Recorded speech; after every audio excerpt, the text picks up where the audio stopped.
Good evening to one and all. I welcome each one of you to the virtual CPE meeting on differing dimensions by budget 2022, organized by the Pune branch of WIRC of ICAI in virtual mode.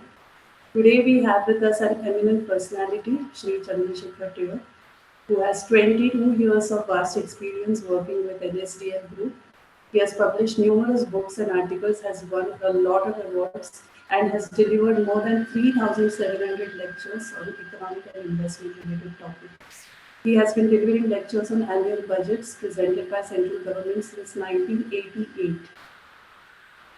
So I'm sure we all are really excited to hear from him.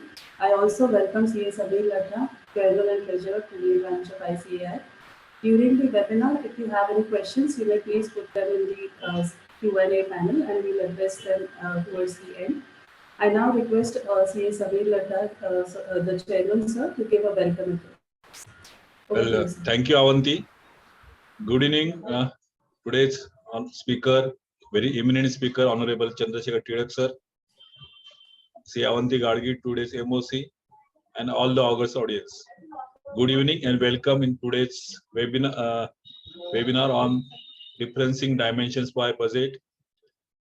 And it is really proud feeling for me that one of my best favorite speaker, Chandrashekhar Tilak sir, has given time for today for Pune branch. After budget, he is very busy, and I think he generally gave dates at least 1 month before for this session. So thank you, Tilak sir, for giving your time, and all the audience. I'm very much sure that you are very eager to hear Tilak sir. Actually, I think I don't know in which language he's going to talk today, but I will be happy if he gives his session in Marathi, because when I heard in Marathi, it's like a really very fantastic, caring, and प्रत्येक शब्द ऐकावा असं झेलावा असं वाटतो असं टिळक सरांचं speech असतं. Thank you very much. Wish you all happy learning. Over to Avanti for further process. Thank you, sir.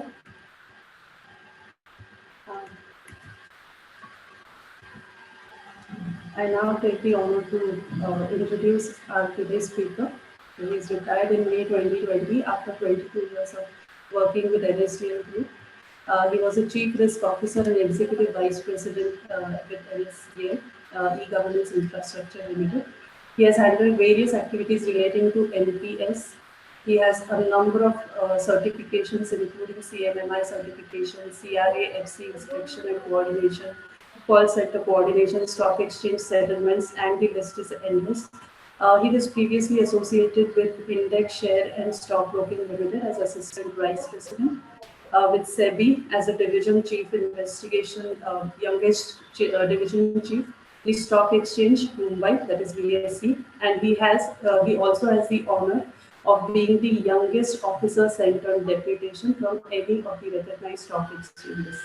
He is earlier associated with accounts and finance divisions of two separate companies, ICAI UK Indian subsidiary, ICIM, and Blue Star.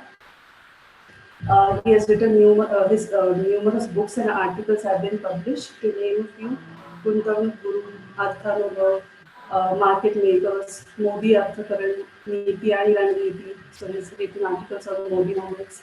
Arthanubhuti, it is a collection of talks related to economics, finance and investments, and many more. He has also won certain awards and felicitations, including Udyam Kaustubh Award, SciComm, that is Anand Gadkankar Award, Swami Vivekanand Puraskar, Giant Award, and just to name a few.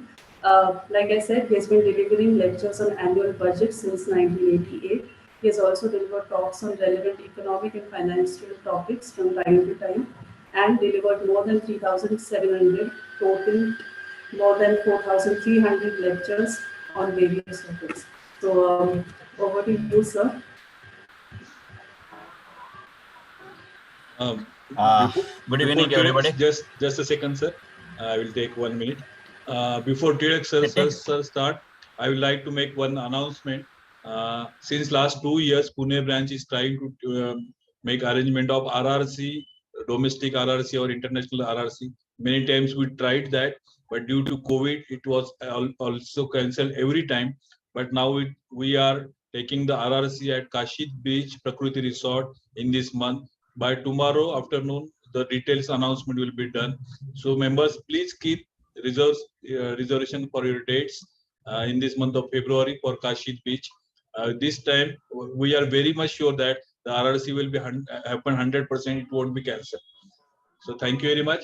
Avanti, I think there's some your voice is not clear. Members are not getting your voice. So please, now Tilak will start this session. But in meanwhile, please check your systems. Yes, Over to sir. Tilak I'll do that. Yes. नमस्कार.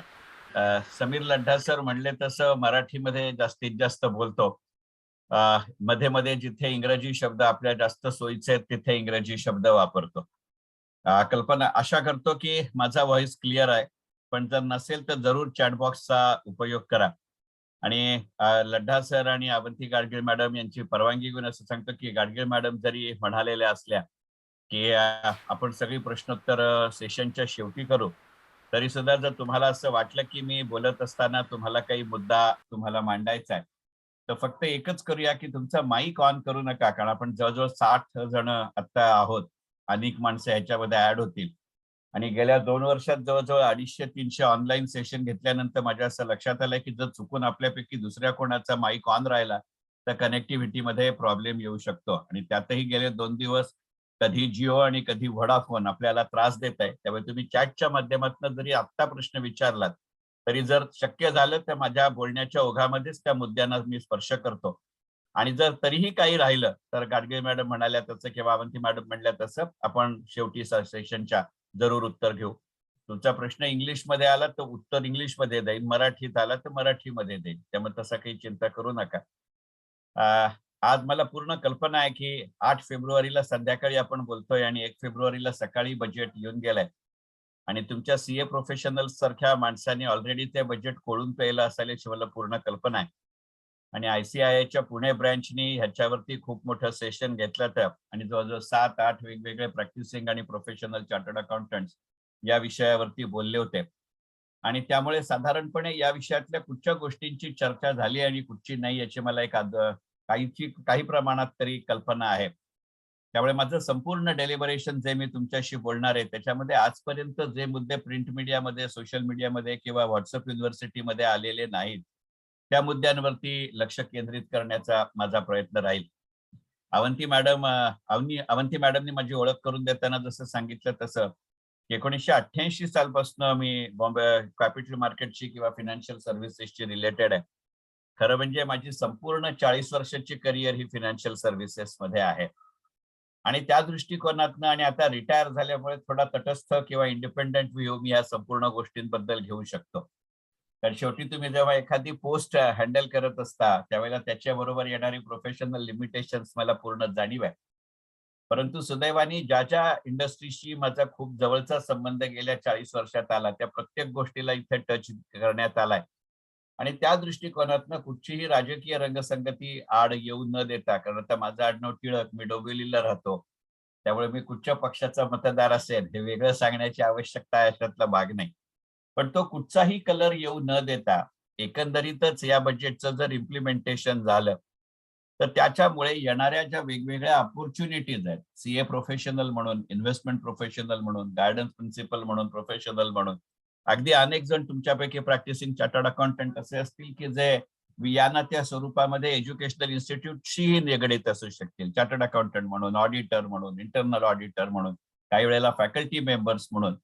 यातल्या प्रत्येक गोष्टीवरती या त्या स्वरूपामध्ये जर या संकल्पना खरोखर ज्या पद्धतीनं त्या 90 मिनिटाच्या आणि 157 पॅरेग्राफच्या बजेट स्पीच मध्ये मांडली आहेत किंवा ज्याचं एक्सप्लेनेशन ज्या स्वरूपामध्ये फायनान्स बिल किंवा मेमोरंडम टू द बजेट मध्ये दिलाय त्याचा जर विचार केला तर सगळ्यात पहिल्यांदा जाणवणारी गोष्ट अशी आहे की बऱ्याच दिवसानंतरचा हा असा अर्थसंकल्प आहे की जो आपण पोझिशन ऑफ स्ट्रेंथ मधनं एक देश म्हणून मांडलाय.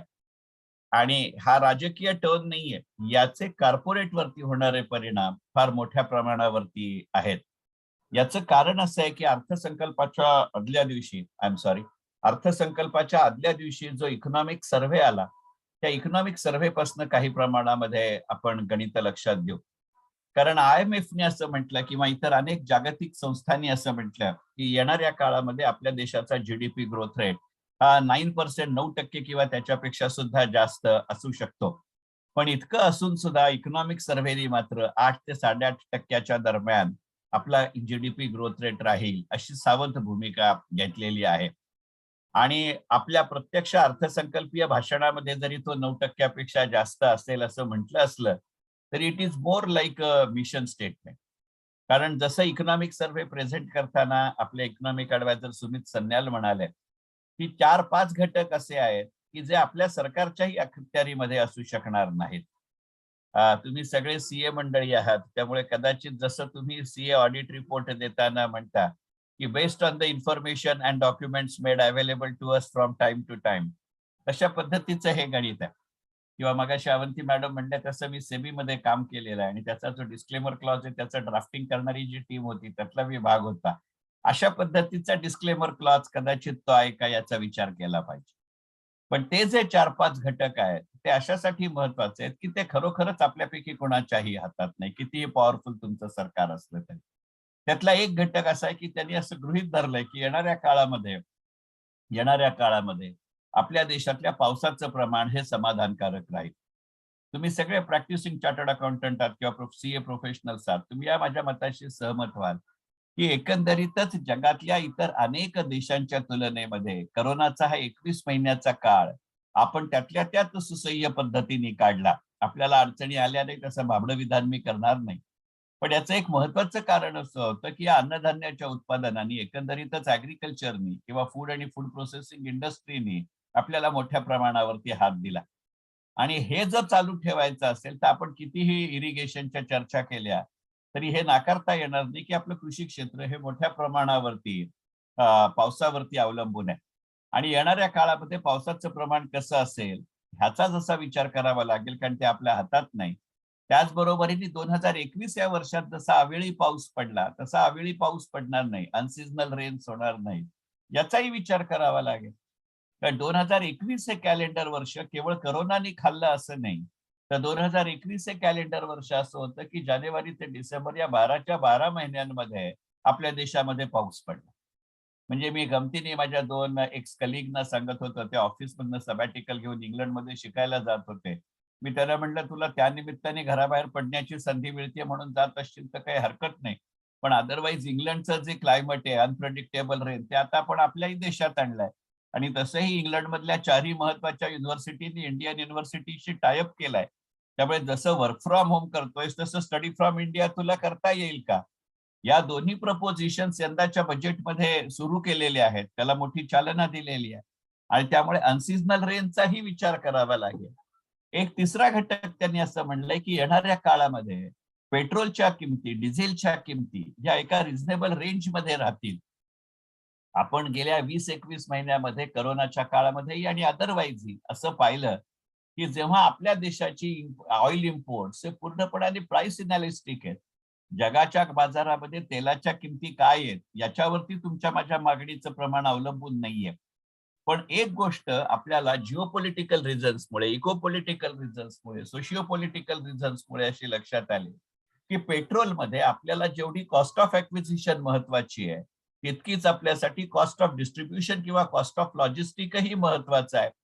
विशेषतः अफगाणिस्तानचा ताबा तालिबाननी घेतल्यानंतर जेव्हा तालिबाननी सुरुवातीच्या काळामध्ये जाहीर केलं की कुठच्याही परिस्थितीत मुवमेंट्स ऑइलची करत असताना आम्ही आमचे रोडवेज, एअरवेज आणि पोर्टवेज तुम्हाला वापरू देणार नाही.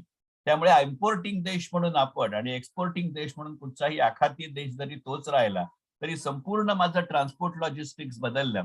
आणि कॉस्ट ऑफ ॲक्विजिशन किंवा cost of buying of a पेट्रोलच्या बरोबरीने माय कॉस्ट ऑफ ट्रान्सपोर्ट बदलली.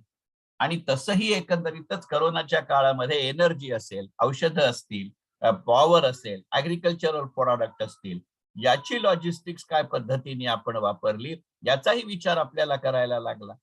कारण जी काही वेगवेगळ्या पद्धतीचे आपल्याकडे निर्बंध होते त्यामुळे restrictions on movement of men and restrictions on the movement of material या दोन्हीचा जर विचार केला तर फॉर्च्युनेटली आपण फिनान्शियल रिसोर्सेसला अडचण आली नाही, because we were able to transfer the money online. but certainly we were not able to transfer the main and material online because that just can't be done. आणि कितीही आपण नाही म्हणलं तरी 2022-23 या वर्षासाठी जो यंदाचा अर्थसंकल्प सादर झाला त्याच्यामध्ये फार मोठ्या प्रमाणावरती फरक पडेल अशातला भाग नाही. आणि अशा अनेक घटकांचा विचार या अर्थसंकल्पाच्या पार्श्वभूमीवरती आहे. आणि तरीही जेव्हा मी असं म्हटलं की this is the budget which has been presented from the position of strength, याच्यामध्ये काही प्रमाणामध्ये पॅट्रॉटिझम असेल, मी नाकारत नाही, राष्ट्रभक्ती असेल, नाकारत नाही, शेवटी कदाचित माझ्या आडनावाचा तो दुष्परिणाम असेल, पण याचं खरं कारण असं आहे की केवळ तुम्ही आणि मी म्हटलं असतं तर त्याला काही अर्थ नव्हता, मग आपण त्याला काहीतरी राजकीय रंग किंवा लेबल लावलं असतं. पण जेव्हा जगातल्या संस्था म्हणतात, IMF म्हणते, वर्ल्ड बँक म्हणते, आणि हे काही फार आपल्याबद्दल चॅरिटेबल व्ह्यू घेण्यासाठी प्रसिद्ध नाही किंवा यांची मोदी सरकारशी किंवा मोदी सरकारच्या फॉरेन अफेअर्सची फार मोठी दोस्ती आहे अशातला भाग नाही. पण जेव्हा अमेरिका असं म्हणते की 2021 या वर्षामध्ये भारत हा एकमेव देश आहे जो पूर्णपणे पॉझिटिव्ह इकॉनॉमिक रिफॉर्म्स आणि positive economic GDP growth rate दाखवतो, अगदी अमेरिका, चीन सकट इतर कोणालाही ते जमलं नव्हतं, आणि हे चित्र मोठ्या प्रमाणावरती कॅलेंडर इयर 2022 मध्ये राहील, म्हणजे फिनान्शियल इयर 2022-23च्या मोठ्या प्रमाणावरती राहील. This is certainly going to be a solace. तिसरी गोष्ट आपल्या असं लक्षात येईल की नाही म्हटलं तरी परमेश्वर कृपेने CA प्रोफेशनल्स साठी ही महत्वाची गोष्ट आहेच की यंदाच्या अर्थसंकल्पामध्ये पार्ट बी वरती मॅडम जरी जवळजवळ 45-50 मिनिटं, फायनान्स मिनिस्टर मॅडम जरी 45-50 मिनिटं बोलले असल्या तरी कोणत्याही महत्वाच्या टॅक्स मध्ये बदल झाले. पर्सनल इन्कम टॅक्स मध्ये बदल नाही, कॉर्पोरेट टॅक्स मध्ये बदल नाही, long term capital gain tax मध्ये बदल नाही, short term capital gain tax मध्ये बदल नाही, सिक्युरिटीज ट्रान्झॅक्शन टॅक्स मध्ये बदल नाही. त्यामुळे accounting as well as the financial and tax planning has become much more predictable.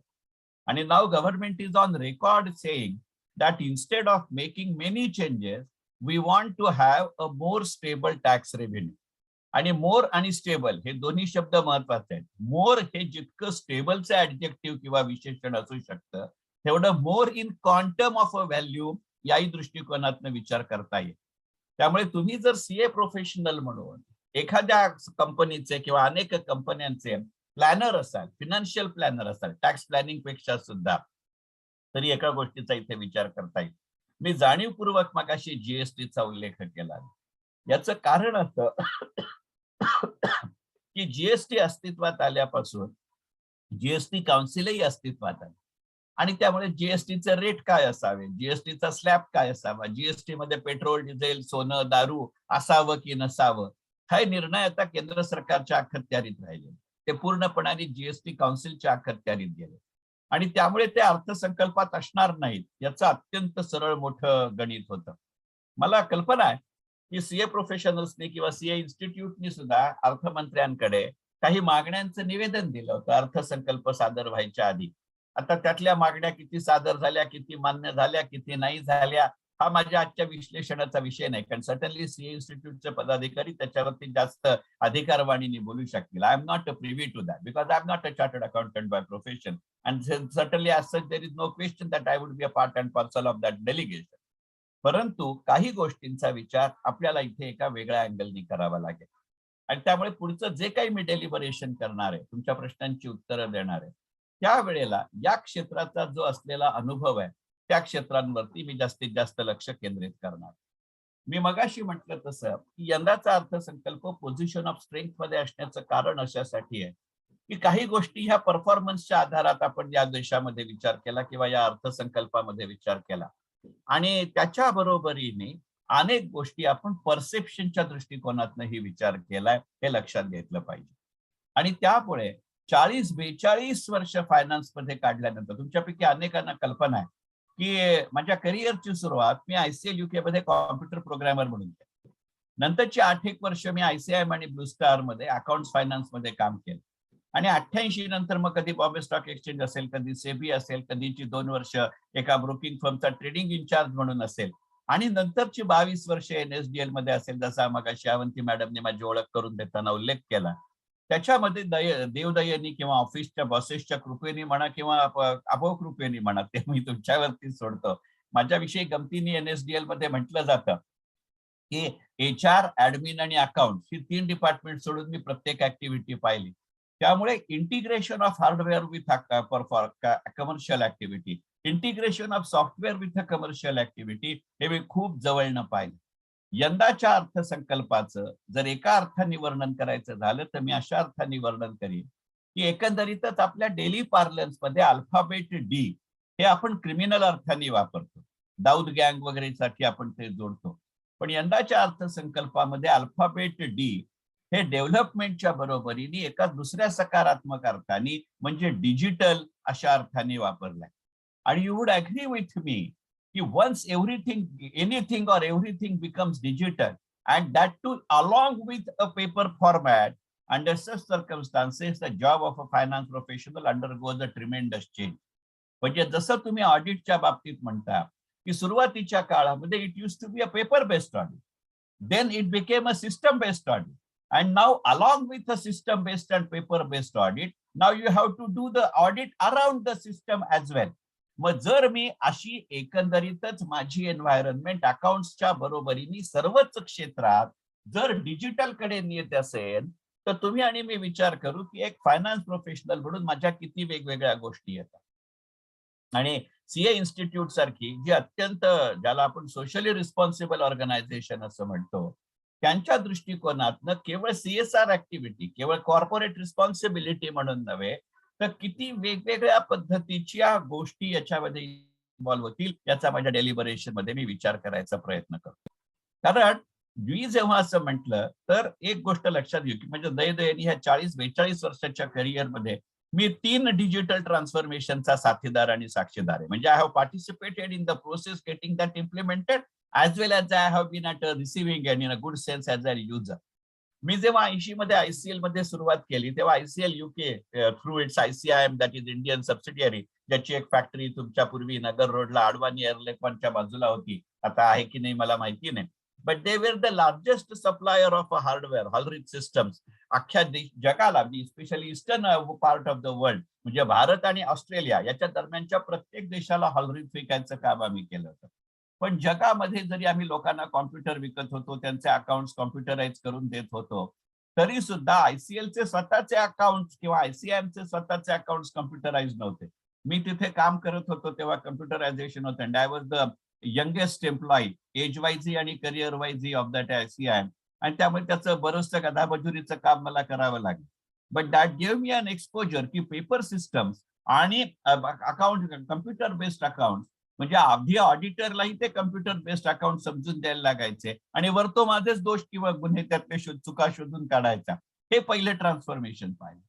88 साली जेव्हा मी बॉम्बे स्टॉक एक्सचेंज मध्ये आलो त्यावेळेला ऑल ऑफ अस नो की stock exchange was having a floor based trading, पण नंतरच्या काळामध्ये त्याची स्क्रीन बेस्ड ट्रेडिंगची ट्रान्सफॉर्मेशन ही मी तिथे होतो तेव्हा झाली. आणि मग नंतर जेव्हा मी डिपॉझिटरी मध्ये आलो तेव्हा before the advent of NSDL as a first ever depository in our country, we were having a market settlement system based on completely a physical share certificate. But NSDL changed its picture altogether and then subsequently CDSL joined. As of now, CDSL at many aspects have taken over or surpassed NSDL. I have to concede that, although I am out and out NSDL guy. But after all, my parent company in this organization or in this field was BSE, who is a 100% subsidiary, who is the basic major promoter of a CDSL. But Hatarge sir, you can just certainly put your question in chat box. I will certainly reply. I understand, I assume that as you have raised the hand, you want to say something. But coming to it, let me continue with the concept. Under such circumstances, यंदाच्या अर्थसंकल्पामध्ये जी digital रुपया म्हणून concept आली आहे, as and when it gets implemented, हा शब्दप्रयोग मी अत्यंत अत्यंत जबाबदारीने वापरतो. मला कल्पना आहे की यंदाच्या अर्थसंकल्पीय भाषणामध्ये बजेटमध्ये फिनान्स मिनिस्टर असं म्हणले की in the coming financial year for which budget is presented that is FY 2022-2023, reserve bank of India with the help of a blockchain system would be introducing a digital rupee. यातला प्रत्येक शब्द महत्वाचा आहे. Given my exposure to the computer field, कदाचित blockchain system नावाची वस्तू किती या प्रमाणात उपयोगी पडेल मला माहिती नाही, पण जर आपण चर्चेसाठी असं गृहीत धरलं की जसं अर्थमंत्री म्हणजे त्याचा अर्थ काहीतरी त्याचं टेस्टिंग झालं असेल, काहीतरी त्याचं इनिशिएशन झालं असेल, कारण NSDL मधल्या करिअरच्या निमित्ताने त्यातली शेवटची 10 वर्ष एनपीएसचा नॅशनल इन्चार्ज म्हणून मी काम केलं. जे काही एकूण आज मी तिला 4.5 कोटी एनपीएस मध्ये अकाउंट आहेत, त्यातले जवळजवळ 3.25 कोटी 3,75,00,000 अकाउंट माझ्या ड्युरेशन मध्ये झालेत, इन्क्लुडिंग एपीवाय आणि स्वावलंबन. त्यामुळे अशी ऑल ऑफ ए सडन बजेटमध्ये घोषणा होत नाही, त्याचं ग्राउंड लेव्हलला काहीतरी काम झालेलं असेल याची मला कल्पना आहे.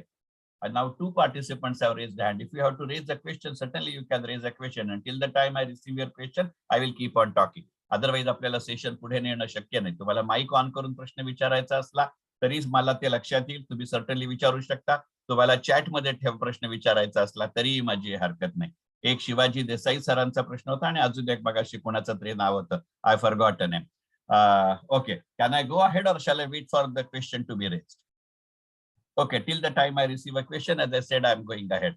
तुम्ही जरूर प्रश्न विचारा. You can certainly interrupt me. I have no issues about it. पुढे जाताना एक गोष्ट इथे लक्षात घेतली पाहिजे की जी कुठची सिस्टम असेल त्याचे हार्डवेअर सॉफ्टवेअर रिलेटेड ज्या एनर्जीज आहेत, हेही कदाचित तुम्हाला एक फायनान्स प्रोफेशनल म्हणून, एक सीए म्हणून त्याचा विचार करावा लागेल. कारण त्या प्रत्येक टेक्नॉलॉजीचे कंपॅरेटिव्ह ऍडव्हान्टेजेस, डिसएडव्हान्टेजेस, त्याची जी कम्पॅटॅबिलिटी आहे, that would become a huge question. कारण ही कन्सेप्ट वाटते इतकी सोपी नाही. मला जो काही टेक्नॉलॉजीचा अभ्यास आहे, मी काही आयटी इंजिनियर नाही, मी काही आयटी प्रोफेशनल आहे, मी आयटी युजर आहे. पण एनएसडीएल आपल्याला सगळ्यांना माहितीये की जगातल्या एका अत्यंत महत्वाच्या टॉप 5 टॉप 10 मधला हार्डवेअर, सॉफ्टवेअर आणि नेटवर्कचा युजर आहे. आणि त्याच्याशी मी 22 वर्ष असोसिएटेड होतो, एक एचओडी म्हणून असोसिएटेड होतो. त्यामुळे I have some exposure to the discussion, if not to the decision implementation. तर त्या क्षेत्रामध्ये असं म्हटलं जातं की माझी बिटकॉइन, जर मी ब्लॉकचेन ही सिस्टम वापरणार असेल तर blockchain is probably the costliest system to use or a costliest system platform to use. म्हणजे तो केवळ एनर्जी गजलर आहे असं नाही, it enhances a cost of production to you. आणि तुम्हाला सगळ्यांना कल्पना आहे की जर मी फिनान्शियल सर्व्हिसेस मध्ये ते वापरत असेल तर now financial services is no more a game of margin, it has become a game of volume. अशा वेळेला जर माझं cost of creating a financial service मी ब्लॉकचेन वापरल्यामुळे वाढणार असेल तर it would have the huge impact as far as my revenues are concerned. Overall, my profitability may or may not undergo a change, but my revenue or liquidity may undergo a change. आणि शेवटी dividend declaration साठी, capital appreciation साठी, market perception साठी केवळ मला माझ्या प्रॉफिटेबिलिटीचा विचार करून चालत नाही. मला त्याच्या बरोबरीने आपल्याला त्याचा माझ्या लिक्विडिटीचा विचार करावा लागतो. कारण dividend is not merely a book entry, it is actual outgo as far as the cash is concern from a corporate to a share holder. मग एक सीए प्रोफेशनल म्हणून, एक फायनान्स प्रोफेशनल म्हणून मला याचा विचार करावा लागतो. दुसरा विचार असा करावा लागतो की शेवटी जेव्हा केव्हा डिजिटल रुपये अस्तित्वामध्ये येईल, शेवटी banking has to be a part and parcel of that distribution channel. The financial services company have to be part and parcel of that distribution channel. कारण अर्थसंकल्पीय भाषणामध्ये, फायनान्स बिल मध्ये, मेमोरंडम मध्ये कुठेही डिजिटल रुपीचं डिस्ट्रीब्युशन कशा पद्धतीने होईल, त्याचा उपयोग कशा पद्धतीने होईल याचा कुठचाही उल्लेख नाही, कुठेही त्याचं मेन्शन नाही. पण तुमच्या सगळ्यांच्या लक्षात असेल तर रिझर्व्ह बँकेनं डिजिटल रुपया याच्या संबंधातला एक कन्सेप्ट नोट किंवा डिस्कशन पेपर नोव्हेंबर-डिसेंबर महिन्यामध्येच जारी केलेले. रिझर्व्ह बँकेच्या वेबसाईट वरती ती अवेलेबल आहे. तुम्हाला जर या विषयामध्ये इंटरेस्ट असेल तर मी अर्नेस्टली रिक्वेस्ट करीन की you can certainly visit a reserve bank website and have a look at those things. कारण याच्या इम्प्लिमेंटेशन मधल्या अडचणी मी सांगतो, कारण हा शेवटी एक कंप्लायन्सचा भाग आहे. तुमच्या असं लक्षात येईल की रिझर्व्ह बँक किंवा गव्हर्नमेंट अलीकडे जेव्हा एखादं नवीन प्रॉडक्ट आणतं त्यावेळेला, देसाई सर तुम्ही जरूर प्रश्न विचारा ना, शाला वेट, तुम्ही तुमचा माईक ऑन करून प्रश्न विचारू शकता.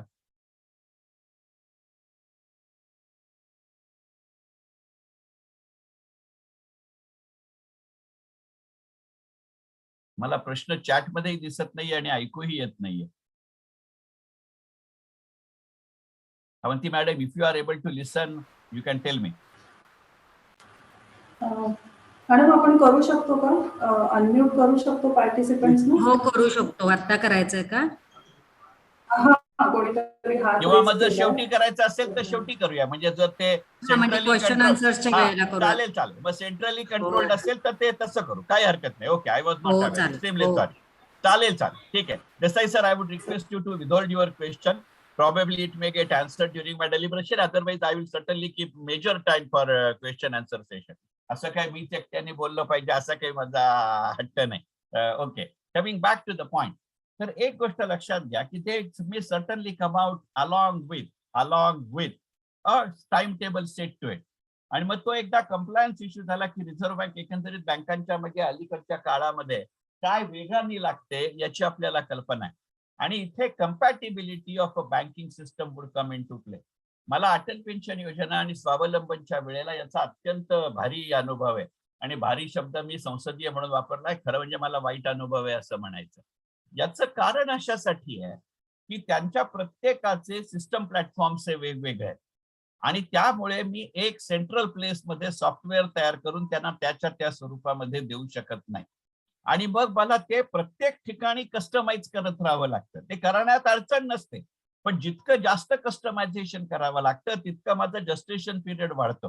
कारण आपल्या देशात पब्लिक सेक्टर बँक्स आहेत, आपल्या देशात प्रायव्हेट सेक्टर बँक्स आहेत, आपल्या देशात फॉरेन बँक्स आहेत, आपल्या देशात कोऑपरेटिव्ह बँक्स आहेत, आपल्या देशात कोऑपरेटिव्ह क्रेडिट सोसायटीज आहेत. म्हणजे जसं जीएसटीच्या इम्प्लिमेंटेशन मध्ये अडचण आली, त्याच्यात कोणाला ते करायचं नव्हतं अशातला भाग नाही. पण जोपर्यंत wider spectrum of vendors were not getting registered into the GST, neither I was able to implement it nor I was able to raise the resources and the revenue from it. To some extent conceptually आणि practically digital रुपया या गोष्टीमध्ये ते होतं का? आणि मग त्याचे जर कंप्लायन्स रिलेटेड इश्यू आले असते, कारण शेवटी चार्टर्ड अकाउंटंट म्हणून, ऑडिटर म्हणून, त्यांचे ऍडव्हायझर म्हणून you have to look in to this particular aspect. आणि मग त्या दृष्टिकोनातनं कदाचित तुम्ही फायनान्स प्रोफेशनल असलात तरी सुद्धा या एका कन्सेप्ट करता, because this is going to garner a business, not only because you are a financial services company but for any other company.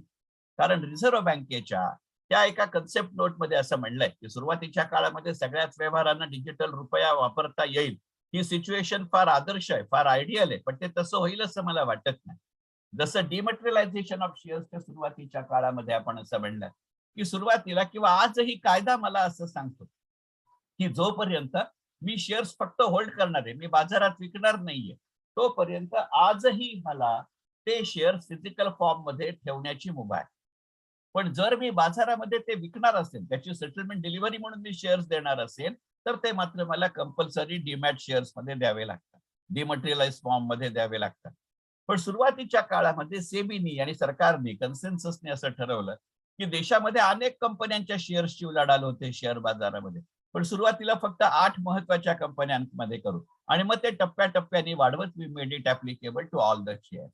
Probably the same thing would happen as far as the digital रुपया is concerned.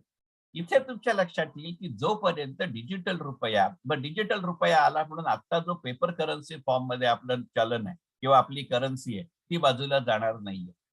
यातनं normal banking मध्ये सुद्धा किती वेगवेगळ्या पद्धतीचे बदल होऊ शकतात याचा आपण विचार करूया. कारण त्याचं कारण असं आहे की माझं अंडरस्टँडिंग असं आहे की जसं मी एनपीएस मध्ये अकाउंट ओपन केला, नॅशनल पेन्शन सिस्टम मध्ये अकाउंट ओपन केला, तर मला एकच अकाउंट नंबर मिळतो ज्याला आपण प्रॅन म्हणतो, परमनंट रिटायरमेंट अकाउंट नंबर. पण त्या एका प्रॅनच्या अंडर मला टायर 1 आणि टायर 2 करता येतं. तसं माझा एकच बँक अकाउंट राहील, पण त्या एका बँक अकाउंट बॅलन्स मध्ये मला पेपर करन्सीच्या नोट्स आणि डिजिटल रुपयाच्या बॅलन्स हे दोन्ही जर एकत्र मिळणार असेल तर अगदी माझ्या कोपऱ्यावरच्या एखाद्या पतसंस्थेपासून माझ्या इंटरनॅशनल ऑपरेशन्स पर्यंत मला हे हार्डवेअर, सॉफ्टवेअर आणि नेटवर्क द्यावं लागेल. तुमच्या लक्षात येईल की हे निर्माण करणाऱ्या किती वेगवेगळ्या पद्धतीच्या कंपन्या आपल्या अस्तित्वामध्ये येऊ शकतात याचा विचार करावा लागेल. हितेश कुमार जैनचा प्रश्न आहे की हाऊ युपीआय, त्यांनी Q&A सेशनचा उपयोग केलाय.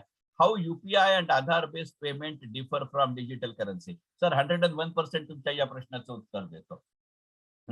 सर त्याचं उत्तर असं आहे की मुळामध्येच तुमच्या असं लक्षात येईल की मी त्याच्याकडे नंतर येतो. एक गोष्ट लक्षात घेऊ, इथे एक गोष्ट लक्षात घेतली की पाहिजे की डिजिटल रुपया, डिजिटल करन्सी आणि क्रिप्टो करन्सी किंवा बिटकॉइन या दोन वेगवेगळ्या कन्सेप्ट. म्हणजे आपल्या देशामध्ये कदाचित अज्ञानाने किंवा intentionally, I don't know whether it is intentional or unintentional, since the moment finance minister uttered a sentence that RBI would be launching a digital rupaya, probably we are tempted to compare it with a cryptocurrency or a Bitcoin.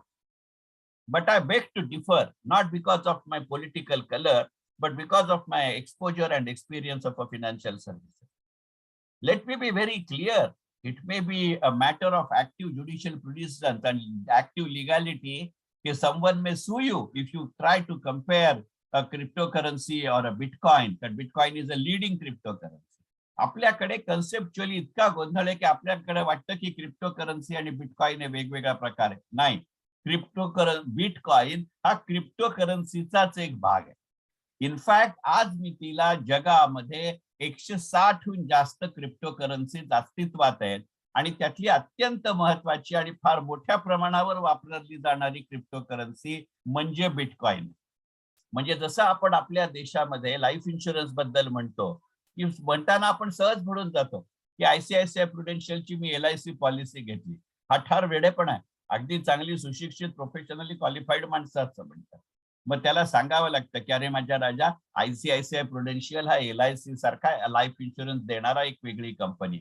Exactly तसं दोघंही life insurance वाले आहेत, पण त्यातली LIC ही मोठी company. बिटकॉइनचं तसं आहे की तीही क्रिप्टोकरन्सी आहे, पण ग्लोबली क्रिप्टोकरन्सीचं मेजर मार्केट बिटकॉइन या एका क्रिप्टोकरन्सीमध्ये आहे. आणि यंदाच्या अर्थसंकल्पामध्ये क्रिप्टोकरन्सी किंवा बिटकॉइन हे एका वेगळ्या अर्थाने चर्चेत आले. हे दोन्ही मुद्दे एकत्र घेतो, कारण क्रिप्टोकरन्सीवरती यंदाच्या अर्थसंकल्पामध्ये टॅक्स बसवला. त्याच्यामध्ये काही प्रमाणात TDS आहे आणि काही प्रमाणात 35% हा आपल्या देशातला आताचा जो current existing highest tax rate आहे तो ट्रेडिंग प्रॉफिट वरती किंवा इन्कम वरती बसवला. आताच्या काळामध्ये ते पूर्णपणाने सेल्फ डिक्लेअर्ड इन्कम वरनं होणार आहे, कारण आपल्याकडे अजूनही क्रिप्टोकरन्सी हे आपण पेमेंट इन्स्ट्रुमेंट म्हणूनही मान्य केलेलं नाही आणि ऑफिशियल रिकॉग्निशनही आपण त्याला दिलेली नाही.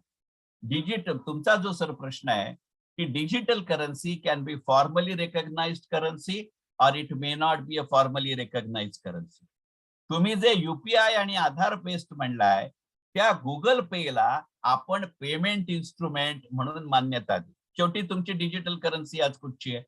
गुगल पे मध्ये माझ्या अकाउंट मध्ये राहिलेले पैसे, माझ्या डिजिटल वॅलेट मध्ये राहिलेले पैसे, अगदी माझ्या फास्टॅग अकाउंट मध्ये राहिलेले पैसे आपण सगळे कार वापरतो. ही डिजिटल करन्सी.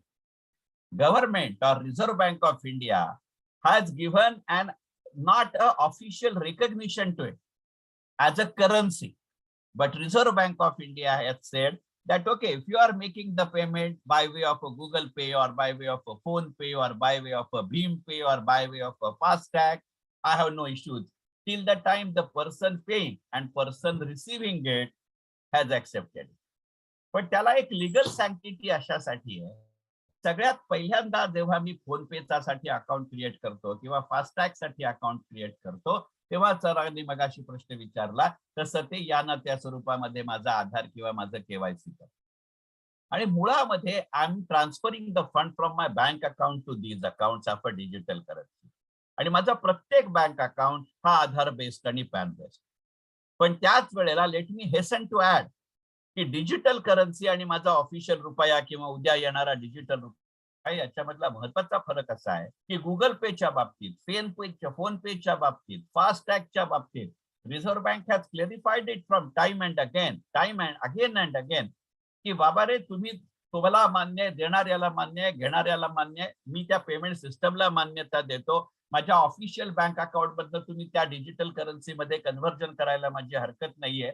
पण उद्या जर त्याच्यामध्ये काहीतरी अडचण आली की समजा गृहीत धरा की मी माझ्याकडनं गुगल पे मध्ये अवंती गाडगे मॅडमच्या किंवा लड्डा सरांना पैसे ट्रान्सफर केले, माझा अकाउंट डेबिट झाला, पण लड्डा सरांना किंवा अवंती मॅडमना ते पैसे मिळाले नाहीत, तर त्याच्यामध्ये रिझर्व्ह बँक मध्ये येणार ते तुम्ही आणि लड्डा सर काय एकमेकांचा जीव खायचा तो खा. कारण I have given a recognition as far as payment instrument is concern, but I am not responsible. If there is any problem about acceptance of my currency rupee or a digital rupee, Reserve Bank has every right to intervene.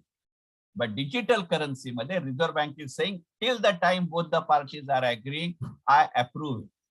जेव्हा मी cryptocurrency कडे जातो तेव्हा our country has not recognized cryptocurrency even as a payment instrument. त्यामुळे digital रुपया किंवा currency रुपया हा highest लॅडरवर आहे. डिजिटल करन्सी हा त्याच्या थोडा खालती आहे आणि क्रिप्टो करन्सी आज मितीला एका वेगळ्या अर्थी बोलायचं झालं तर neither it is recognize nor it is understood. मग आता तुम्ही म्हणाल याच्यावरती कर कुठनं आला? मग त्याच्यावरती कर बसवणं, टॅक्स बसवणं, तोही हायेस्ट टॅक्स रेटनी बसवणं, त्याचा अर्थ either I am in a position to or I am in the process, if not the position, in the process of recognizing it as a currency. Sir, हा विषय टॅक्स ज्युरिस्प्रुडन्सचा नाही, हा विषय पूर्णपणाने पॉलिटिकल विल पॉवर आणि international प्लेचा आहे. Let me explain. आज crypto currency ही का सगळ्यात मोठी लॉस मध्ये आहे? आपण पटकन ऐकताना असं वाचतो की 1 कोटी रुपये अमिताभ बच्चननी इन्व्हेस्ट केले आणि 100 कोटी मिळवले. अमिताभ बच्चन नाही म्हणलेला यात. त्यामुळे व्हॉट्सअप युनिव्हर्सिटी त्याच्यात किती आणि प्रत्यक्षात त्यातला रेट किती, त्यामुळे गेनचा अंदाज नाहीये, लॉसचा अंदाज आहे. मला माहिती आहे की आपल्या देशामध्ये क्रिप्टो करन्सीमध्ये खेळणारी माणसं आहेत, पण आपल्या देशामध्ये कुठचंही क्रिप्टो करन्सीचं ऑफिशियल एक्सचेंज नाही. Bombay stock exchange, national stock exchange जशी शेअर बाजारातली अथॉराइज्ड एक्सचेंजेस आहेत, आपल्याकडे अथॉराइज्ड कमोडिटी एक्सचेंजेस आहेत, आपल्याकडे अथॉराइज्ड एनर्जी एक्सचेंजेस आहेत, which are recognized, registered under my system. तशा पद्धतीची क्रिप्टो करन्सीची कुठचीही एक्सचेंजेस आपल्याकडे नाही. आता तरीही त्याच्यावरती कर कसा आहे? आपण आपल्या देशातल्या कुठच्याही शहरामध्ये गेलो तरी तिथे अनऑथोराइज्ड कन्स्ट्रक्शन आहे, तिथे राहणारी माणसं आहेत, त्याच्या जागांचे व्यवहार करणारे एजंट आहेत आणि तिथे राहणाऱ्या माणसांकडनं त्या भागाच्या म्युन्सिपालिटीज किंवा म्युन्सिपल कॉर्पोरेशन जे कोण असतील ते त्याच्याकडनं पाणीपट्टी घेतात, वॉटर चार्ज, ते त्याच्याकडनं घरपट्टी घेतात, हाऊस आला टॅक्स. याचा अर्थ ते गव्हर्नमेंट किंवा ती म्युन्सिपालिटी ती अनऑथोराइज्ड बिल्डिंग अथोराइज्ड आहे असं म्हणत नाही. क्रिप्टो करन्सीचं स्टेटस असं आहे. आणि म्हणून मगाशी जेव्हा मी म्हटलं की कृपा करून ज्या बजेटच्या दिवशी ज्यांनी मला एबीपी माझावर ऐकलंय किंवा त्या दिवशी रात्री CNBC वर ऐकलंय किंवा त्याच्यानंतर आकाशवाणीच्या रेडिओ ब्रिजवरती ऐकलंय, तिथे मी मांडलेला हा मुद्दा आहे आणि दिस इज ऍक्सेप्टेड. कारण माझ्या रेडिओ ब्रिजच्या कार्यक्रमामध्ये मुंबईतनं मी बोलत होतो, दिल्लीतनं रेव्हेन्यू सेक्रेटरी बोलत होते आणि इतर 2 पार्टिसिपंट्स 2 राज्यांचे अर्थमंत्री होते. आणि तेव्हा मी जेव्हा असं म्हटलं की if my understanding is wrong kindly clarify, but my understanding is cryptocurrency doesn't fall within the category of a digital currency or a digital rupee on these count 1 2 3 4 5 6.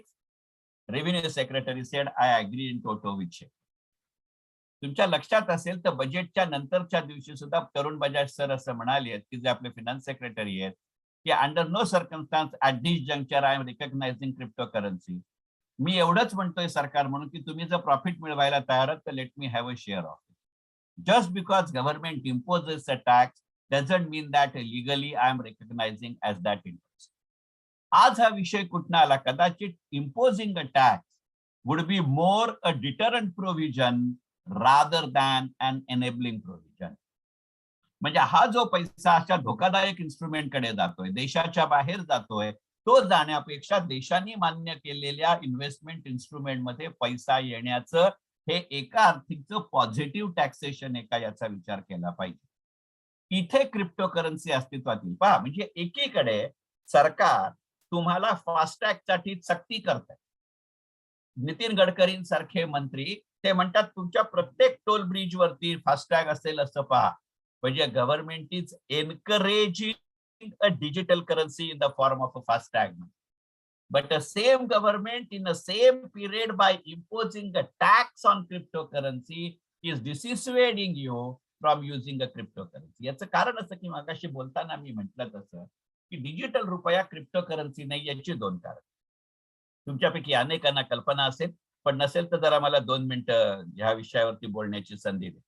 याचं कारण असं आहे की पहिली गोष्ट अशी आहे, I would come to it later, sir. Ranade sir, ki income from VDI is a capital gain or other source, and a digital rupee will be separate from bank account. Hitesh Kumarji, there is no such clarity as of now. It is one of a thought float over, पण discussion paper मध्ये reserve बँकेच्या असा स्पष्ट उल्लेख नाही. सुरुवातीला digital rupee would be certainly different in nature, but it cannot be separate from a bank account. At the max, your account would have to be taxed. So it may not be in the same bank passbook, but to be honest, now the chances of this particular thing is completely different. I strongly differ from this, but I would wait till the SOP is announced by the AP. पण NPSचा जो माझा account आहे आणि त्यावेळेच्या ज्या डिस्कशनला जो मी privy आहे ते पाहू जाता होता तो एका सिस्टम मध्ये एका अकाउंटच्या अंडर सगळ्या गोष्टी आणा, त्याच्यासाठी वेगळं टॅगिंग करू नका असं थिंकिंग आहे. जीएसटी मध्ये अशाच पद्धतीचं स्टँडर्डायझेशन होत आहे. त्यामुळे आय डोंट फील की डिजिटल रुपीमध्ये हे येईल. याचं कारण असं आहे की if you are having more account, EPFOच्या कम्प्युटरायझेशन मध्ये ही अडचण आली आहे. त्यामुळे आय डोंट फील की नवीन कन्सेप्ट मध्ये government would make a same mistake. पण if it is happening, nothing like it. But at this juncture, this particular clarity, as Hitesh Kumar Jain sir is saying, it is not there as far as this concept is concerned. Okay, going back to it. आणि sir जो दुसरा प्रश्न होता VDAच्या बाबतीत, तर मी त्या मुद्द्यावरती येतो तेव्हा घेतो. Probably now we are able to interact more by way of a question answer session. That particular block. Why I am saying, so if someone else is putting it, you can make use of it. That's what I am trying to say. Okay, coming back to the concept of a digital rupaya. मी म्हटलं तसं digital रुपया हे पूर्णपणाने आपलं digital रुपया हे पूर्णपणाने government initiated मोकदम आहे. पण bitcoin किंवा क्रिप्टो डिजिटल करन्सी ही पूर्णपणाने एका वेगळ्या अर्थी प्रायव्हेट करन्सी, ती रिझर्व्ह बँकेने निर्माण केलेली नाही. त्यामुळे लिगॅलिटी वुड बी वेगळा, separate aspect, compliance would be a separate aspect. दुसरी गोष्ट लक्षात घेतली पाहिजे की क्रिप्टो करन्सी म्हणजे खरं सांगायचं म्हणजे ICAI ला मी सांगू शकेन की क्रिप्टो करन्सी, त्याचं ओरिजिन, त्याचं ट्रेडिंग आणि त्याचं इन्कम टॅक्सिंग याच्यासाठी एक पूर्णपणाने वेगळं सेशन करायला हरकत नाही. ते माझंच केलं पाहिजे असं नाही. इतर अनेक जाणकार माणसं या क्षेत्रातली आहेत. कदाचित एखादा practicing chartered accountant would be in a better position to do it. पण कन्सेप्च्युअली इथे फरक आपण लक्षात घेतला पाहिजे, कारण याचं मार्केटिंग आणि creation of a product, specially of a digital रुपया, would be a good use. हे प्रायोरिटी सेक्टरमध्ये येईल. त्यामुळे मुद्रा लोन सकट अनेक गोष्टी त्याच्यामध्ये येऊ शकतात. आणि एकंदरीतच यंदाच्या अर्थसंकल्पामध्ये जे अनऑर्गनाइज सेक्टरला दिलेलं स्थान आहे त्या दृष्टिकोनातून CA इन्स्टिट्यूटला याचा विचार करावा लागेल. याचं गणित अशासाठी महत्वाचं आहे, ऑल्सो रानडे सर तुमच्या या प्रश्नाचं लगेच उत्तर देतो, कारण हा पुढचाच मुद्दा आहे. Also whether government is having any data on transactions in crypto currencies आणि will it be captured in AIS. तर अत्यंत उघड आहे की AIS मध्ये as of now government is taking cognizance of a recognised distribution of the recognised income. That doesn't mean government is not or may not be having a data. All of a sudden जेव्हा त्याच्यावरती इतका tax येतो, त्याच्यामध्ये जितकं political statement असतं, तर माझ्या सुदैवाने केवळ मी गेली 35 वर्ष सातत्याने अर्थसंकल्पावर बोलतोय असं नाही, पण NPSच्या निमित्ताने आणि एकंदरीतच बजेट मेकिंग प्रोसेसची माझा या ना त्या स्वरूपात इंटरमिटंटली का होईना शब्द संबंध आहे. आणि सर केवळ AIS मध्ये ती आहे किंवा नाही याचा अर्थ सरकारकडेही माहिती नाही असं नाही. निदान क्रिप्टो करन्सीच्या TDS मुळे आणि 35% टॅक्समुळे किती माझं कलेक्शन, जेव्हा असा हायएस्ट रेटचा टॅक्स बसवला जातो तो असा हवेमध्ये बसवला असेल याच्यावरती माझा विश्वास नाही. सरकारने AIS मध्ये आजपर्यंत कधी क्रिप्टो करन्सीचा इन्कम दिल्याचं माझ्या माहितीमध्ये नाही. येणाऱ्या काळात ते असेल की नाही, we will have to wait. पण याचा अर्थ सरकारकडे हा डेटा नसेल असं नाही. सर त्याचे अनेक चान्सेस असतात, सोर्सेस असतात. काही वेळेला माहिती असताना जोपर्यंत सरकार ते अधिकृतपणे जाहीर करत नाही तोपर्यंत बोलण्यावर बंधनं येतात. तुम्ही मान्य कराल, तुम्ही प्रॅक्टिसिंग चार्टर्ड अकाउंटंट आहात. पण सर सरकारकडे हा डेटा 101% असणार, 100% नसेल, पण काही ना काही प्रमाणामध्ये असेल याची मला पूर्ण खात्री आहे. म्हणजे यंदाच्या अर्थसंकल्पामध्ये जी तरतूद आहे की आता फाईल केलेला इन्कम टॅक्स रिटर्न तुम्ही पुढच्या 2 वर्षामध्ये रेक्टिफाय करू शकता. त्याच्यामधलं हे एक गणित असेल की now I am cryptocurrency taking it on a record, I am on a radar, I am now giving you a chance that if you want to say something, say it. And that's why I use the word self-declared sources of income. Probably that's why that it is not there. That may not be there in the AIS, but be rest assured, willy-nilly, at least in some percentage or a form, government is having access. कारण sir prevention of money laundering act मी सांगतो तसं की sir शेवटी त्या एखाद्या account मधनं तो पैसा गेलेला असणार, त्याचे कुठेतरी फंड ट्रान्सफरची दोन्ही बाजूने रसीट आणि पेमेंटच्या दृष्टिकोनातनं तुमच्या बँकेमध्ये एंट्री आहे. आता तुम्ही तुमची बँक स्टेटमेंट तुम्हीच देताय असं नाही. दर आठवड्याला प्रत्येक फिनान्शियल इन्स्टिट्यूशनला गव्हर्नमेंटला डेटा द्यावा लागतो. इतके दिवस तो डेटा वापरला जात नव्हता, पण आता ज्या पद्धतीच्या जीएसटीच्या नोटिसेस येत आहेत, जीएसटी कलेक्शन वरून तुम्हाला इन्कम टॅक्सच्या नोटिसेस येत आहेत, इट इज व्हेरी क्लिअर की government is doing a data mining. Sir simple is जर if I start keeping a track of receipt and payment, that too on a particular quantity at a particular frequency, and which is not getting tagged to any other source of my expenditure or investment, government has a data that they may zero in on it and they may ask for a clarification. So if not in that form, in this particular form, government would be having access to it. Okay, coming back to the rupee. The digital rupee आणि cryptocurrency मधला मी म्हटलं तसं की cryptocurrency, it is basically a game of algorithm. And that's why it is completely a private currency, whereas digital rupiah would be completely an official currency. तिसरी गोष्ट, क्रिप्टोकरन्सीचे rate हे मार्केटमध्ये ठरतात. डिजिटल रुपयाचं व्हॅल्युएशन हे गव्हर्नमेंट किंवा रिझर्व्ह बँक ऑफ इंडिया ठरवणार आहे. त्यामुळे as a finance professional, as a compliance professional, you have to take a cognizance of it. पण जेव्हा केव्हा अशा पद्धतीचा डिजिटल रुपयाचं पर्सेंटेज वाढेल, तेव्हा right from hardware, software, network, facilitation आणि याच्या संबंधातले कंप्लायन्स रेकॉर्ड या दृष्टिकोनातनं finance professionals and CA professionals are going to have a field day. So let us make use of this intermittent period as far as these situations are concerned. Let me go to another area which is not yet discussed to a great extent, but it is going to be another game changer. And especially all of you would agree with me की education किंवा शिक्षण हाच आपल्या देशामध्ये खूप मोठ्या प्रमाणावरती उद्योग बनतोय. आणि त्या दृष्टिकोनातनं यंदाच्या अर्थसंकल्पाचा जर विचार करायचा झाला तर एक विचार जो यंदाच्या एज्युकेशन चॅनलच्या दृष्टिकोनातनं आलाय त्याचा विचार करू. It is certainly going to create a huge opportunity. कारण गेल्या वर्षीच्या अर्थसंकल्पामध्येच खरं सांगायचं म्हणजे एज्युकेशन चॅनलची प्रोव्हिजन होती. त्याच वेळेला सरकारला 100 चॅनल्सची घोषणा केली होती. तुम्ही गेल्या वर्षीचं बजेट स्पीच काढून पहा. पण now government is on record saying की आज मी तिला फक्त 12 चॅनल्स आले. पण त्याचे जे मेमोरंडम्स आहेत ते जर आपण पाहिले किंवा इतर जर डॉक्युमेंट्स पाहिली तर लक्षात येणारी गोष्ट अशी आहे की गव्हर्नमेंट आता असं म्हणतंय, बजेटच्या माध्यमातून नसलं तरी एकंदरीतच अर्थसंकल्प किंवा कन्सेप्ट पेपरच्या दृष्टिकोनातून असं म्हणतंय की येणाऱ्या काळामध्ये इयत्ता 1 ते इयत्ता 12वी स्टँडर्ड 1 to 12 यांना असलेले सर्व सब्जेक्ट्स आणि घटनेने मान्य केलेल्या सगळ्या भाषा याच्यात ते स्टडी मटेरियल देण्यात येईल. पण एज्युकेशन डिपार्टमेंटची आणि ह्युमन डेव्हलपमेंट स्किल्सची जी एकंदरीत सगळी डॉक्युमेंट आहेत ते असं म्हणले की we are ready to open it in a different manner. आणि यंदाच्या अर्थसंकल्पातली या संबंधातली तरतूद आणि गेल्या वर्षीच्या अर्थसंकल्पातली यातली तरतूद याच्यामध्ये शेवटच्या क्लॉजमध्ये फरक आहे. यंदाच्या अर्थसंकल्पामध्ये जसं म्हणजे government is now pinpointing a sources, म्हणजे जसं डिजिटल रुपयाच्या बाबतीत ते असं म्हणले की RBI would be launching a digital रुपया, इथे थांबून ते म्हणून ते थांबायला हवे होते. पण त्यांनी म्हटलं की by using a blockchain system. The similar pattern is done as far as this educational channels are concerned. Now they are saying through the implementation of a concept of a digital teacher. It is completely a new vista. Especially sole proprietorship concern पासून अगदी limited liability partnership पर्यंत ही digital teacher ही concept वापरता येईल का याचा विचार करा. कारण मला पूर्ण कल्पना आहे की तुमच्यापैकी अनेक चार्टर्ड अकाउंटंट्स असे असतील की they are acting as an advisor, concept advisor, the implementation advisor, financial advisor to the company. तुमचा जॉब आता फक्त ऑडिट पुरेसा किंवा बँक लियाझनिंग पुरेसा मर्यादित राहिलेला नाही. Let us explore this concept of a digital teacher.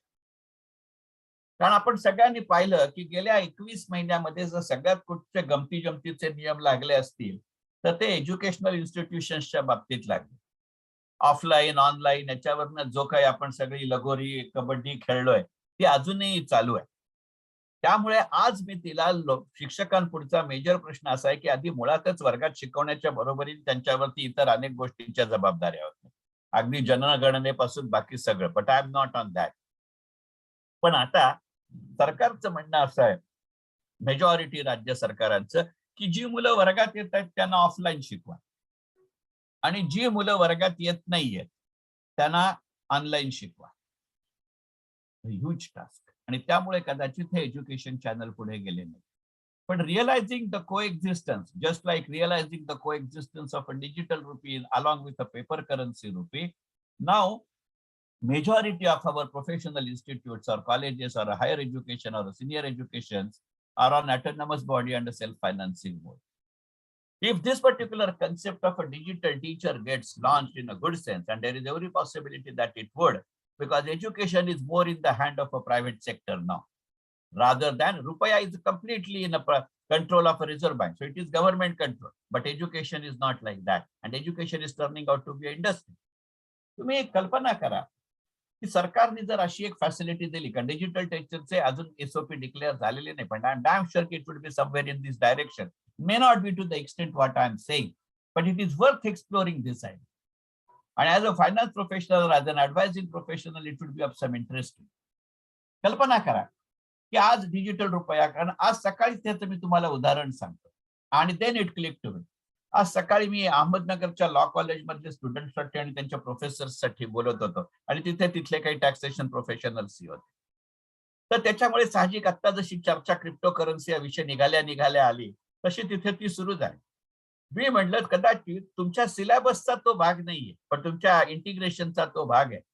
तर एखादं कॉलेज असं म्हणेल की टिळक, मला जर ह्याच्या संबंधातला प्रोफेसर परमनंटली नेमायचा झाला तर युजीसीचे नियम आहेत, एज्युकेशनचे नियम आहेत. डीएड पाहिजे, बीएड पाहिजे, नेटसेट पाहिजे, पीएचडी पाहिजे आणि मग अकॉर्डिंगली त्याला युजीसी स्केलने मला पैसे द्यावे लागतात. आज बी आपल्या मॅनेजमेंट इन्स्टिट्यूटची पंचायत आहे, तुमच्यापैकी बहुतेक जण पुण्यात आहेत. तुम्हीच कल्पना करा पुण्यातल्या मॅनेजमेंट इन्स्टिट्यूटची 2 वर्षापूर्वी काय स्थिती होती आणि आज काय स्थिती होती. नावं घेत नाही, पण तुम्हाला माहितीये की पुण्याच्याच एका अत्यंत महत्वाच्या इन्स्टिट्यूट मधले 18 प्रोफेसर्स एका वेळेला कमी केले आहेत. मॅनेजमेंट इन्स्टिट्यूटमध्ये माझ्याच ओळखीतले एकट्या पुण्यातले 32 प्रोफेसर बंगलोरला शिफ्ट झाले आहेत, कारण त्यांनी इथं सांगितलं की we may not continue with this program. त्यामुळे आपल्या फिक्स कॉस्ट कमी करण्याच्या भानगडीत आहेत. कारण केव्हा इथं येता येईल याची खात्री नसल्यामुळे आपल्या महाराष्ट्रातल्या बऱ्याच मॅनेजमेंट इन्स्टिट्यूट मधला स्टुडंट इनटेक हा इतर राज्यातला होता. आता मात्र या वर्षीच्या ज्या ऍडमिशन्स आहेत त्याच्यामध्ये म्हणजे बघा, डिजिटल टीचर याची कमर्शियल्स लक्षात घ्या तुम्ही. आणि त्याच्याकरताही बघा तुम्ही अनेक एज्युकेशन इन्स्टिट्यूटचे ऑडिटर असाल, ऍडवायझर असाल, तिथे ही रियालिटी आहे की नाही पहा. आणि मग त्यामुळे विदिन स्टेट जर माझा इंटेक वाढत असेल तर I am not able to sustain the infrastructure which I have created. मग तिथे जर मी असं म्हटलं की if I have to sell something I have to be more innovative to you, मग मी असं बनेन की आता मी नाहीतरी सेल्फ ऑटोनॉमस मध्ये आहे, मी आता सेल्फ फायनान्सिंग मोड मध्ये आहे. Under such circumstances, I will continue with the syllabus that I would get it taught by my paid professors. पण अशी जी व्हॅल्यू ऍडिशन आहे, मग मी क्रिप्टो करन्सी वरती 2 कोर्सेस ठेवीन, ते शॉर्ट टर्म असतील. तुमची फी मी इथे त्या प्रमाणात वापरीन आणि हा कोर्स मी चंद्रशेखर टिळक सारख्या बाहेरच्या माणसाला सांगेन की तूच व्हिडिओ तयार कर, तूच स्टडी मटेरियल तयार कर, तूच ते अपलोड कर. Is it not a concept of a digital teacher? Right from sole proprietor to LLP I can come together. काय LLP? तर मी कदाचित उद्या असं म्हणेन, मी काय येडा आहे काय? मी जसं रिटायर झाल्यानंतर माझा युट्यूब चॅनल सुरू केला चंद्रशेखर टिळक नावाचा. आज त्याच्यामध्ये 18 महिन्यात 3600 सबस्क्रायबर आहेत, 250 व्हिडिओ मी लोड केले आहेत, 2.5 लाख मला त्याचे व्ह्यूज आहेत. मला जर आज जसं नगरच्या कॉलेजने विचारलं, सर तुम्ही हे 2 व्हिडिओ लोड कराल का? म्हटलं मी नक्की करीन. दिवसभरात मी विचार केला, मी असं म्हणलं की मी त्या विद्यार्थ्यांना सांगेन की त्याचा तुमच्या शिक्षणाशी संबंधच ठेवू नका. आयदर मी व्हिडिओ तयार करून होलसेल अमाऊंट मध्ये त्या इन्स्टिट्यूटला विकेन, मला माझे पैसे दिल्यानंतर त्यांनी ज्या विद्यार्थ्यांना द्यायचे ते द्या, नाही तर देऊ नका, माझा प्रश्न मिटला. ते जर कॉलेज म्हणले इथे आमचं आम्हाला सांभाळता येत नाही, असं करा, आम्ही तुमच्या स्टुडंट्सना सांगतो की तुमच्या युट्यूब चॅनलला सबस्क्राईब करा, कारण ते फ्री आहे. मी त्याच्यावरती व्हिडिओ लोड केला. तुम्ही सबस्क्रायबर असाल तर तुम्हाला टीजर येईल, इंटिमेशन येईल की चंद्रशेखर टिळकने हा व्हिडिओ लोड केलाय. मी महाउस्ताद असेल तर मी त्या व्हिडिओमध्ये एवढंच म्हणेन, या विषयावर हे कंटेंट येणारे, या भाषेमध्ये या वेळाचा मी व्हिडिओ लोड केलाय. तुम्हाला इंटरेस्ट असेल तर तुम्ही माझे पैसे पाठवा. मला जीपेनी किंवा डिजिटल रुपयामध्ये जर पैसे आले तर मी तुम्हाला 48 तासासाठी पासवर्ड आणि आयडी देईन. तुम्ही त्या 48 तासात कितीही वेळा बघू शकता. You will not be able to download, it's a view only scenario. 48 तासात तुम्ही वापरा किंवा वापरू नका. 48 तासांनी I will be disabling this password and ID. आता काय मला हाच धंदा नाही ना, मी व्हिडिओ तयार करू का हे सिस्टम पाहू. मग मी एखादा हार्डवेअर वाला माझ्याबरोबर घेईन, एखादा मी रेकॉर्डर वाला घेईन, एखादा मी करिकेचर वाला घेईन, एखादा मी स्लाइड वाला घेईन. I will come together and instead of paying them a fixed salary, I will say let us share a revenue. Then I will have a LLP with me. तुम्ही कल्पना करा, तुमच्या फिनान्स प्रोफेशनल म्हणून, auditing professional म्हणून मी किती वेगळ्या पद्धतीने देतो. Government is using digital in this particular manner. हा कन्सेप्ट आहे, but that can get utilize. आता तुमच्या लक्षात येईल की असं जर झालं तर मी किती नीड बेस्ड सब्जेक्ट कडे जाईल. मग हे जसं क्षेत्र वाढेल तशी तुमची कंप्लायन्स रिक्वायरमेंट वाढते. मग आता यातलं कुठचं प्रायोरिटी सेक्टर लेंडिंग मध्ये येतं, कारण एज्युकेशन इज दॅट फील्ड. मग त्याचा प्रत्येक स्टेट मधला रेव्हेन्यू वेगळा असेल, त्याचा पॅटर्न वेगळा असेल. कारण शिक्षण हे राज्य सरकारांच्याही अखत्यारीत येतं, केंद्र सरकारांच्याही अखत्यारीत येतं. म्हणजे प्रोसिजर्स बदलल्या, कंप्लायन्स बदललं, सर्व्हेलन्स बदललं, ऑडिटिंग बदललं. And you would agree with me. मग आता याच्यामध्ये टीडीएस ठेवायचा की नाही, एक वेगळी गोष्ट येऊ शकते. I am not joking. कारण अशा पद्धतीने आपल्याकडे फरक आणि बदल होत गेले, याचा विचार करावा लागेल. म्हणजे मी डिजिटल रुपयाचा विचार केला, मी डिजिटल एज्युकेशन किंवा डिजिटल टीचरचा विचार केला. आता मी तिसऱ्या डी कडे जातो, आणि तो म्हणजे डिसइन्व्हेस्टमेंट. मी कुठच्याही प्रकारे पोस्ट बजेट इन्व्हेस्टमेंटचा विचार करत नाहीये, पण डिसइन्व्हेस्टमेंट कडे जायच्या आधी एक मधला डी घेतो आणि मग डिसइन्व्हेस्टमेंट कडे जातो. कारण डिसइन्व्हेस्टमेंट हा तसाही पॅन्डोराच बॉक्स असतो.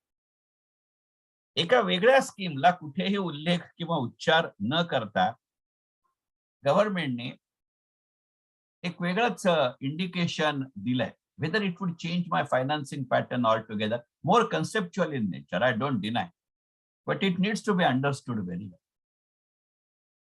पहा, अर्थसंकल्प यायच्या आधी आपल्या देशामध्ये खूप मोठ्या प्रमाणावरती चर्चा होती की पर्सनल इन्कम टॅक्सचं लिमिट 1.5 लाखावरनं 2.5 लाख होईल. काही जण तर भारी माणसं होती, ते म्हणले पर्सनल इन्कम टॅक्सच रद्द होईल आणि एक्सपेंडिचर टॅक्स येईल. जे माझ्या युट्यूब चॅनलचे सबस्क्रायबर आहेत, तुमच्या लक्षात असेल, जानेवारीच्या दुसऱ्या आठवड्यात मी लोड केला एक्सपेंडिचर टॅक्स या विषयाचा, आणि त्याच्यात इन्कम टॅक्स जाणार का नाही याचंही मी एक्सप्लेनेशन दिलं. किंवा माझ्या बजेट 2022 एक्सपेक्टेशन्स म्हणून 28 जानेवारीचा 42 मिनिटाचा इंग्लिश व्हिडिओ आहे, त्याच्यामध्ये मी सांगितलं होतं बाप जन्मात असं होणार. अख्ख्या बजेट स्पीच मध्ये पर्सनल इन्कम टॅक्स नावाचा शब्दच नाही आणि एक्सपेंडिचर टॅक्स नावाचाही शब्द नाही. मी इतकं कॉन्फिडेंटली का सांगितलं तर now apply and extrapolate this particular logic. तुम्ही सगळे सीए आहात, तुम्ही माझ्या मताशी सहमत व्हाल की जेव्हा पोझिशन ऑफ स्ट्रेंथ मधनं येणाऱ्या अर्थसंकल्पामध्ये सुद्धा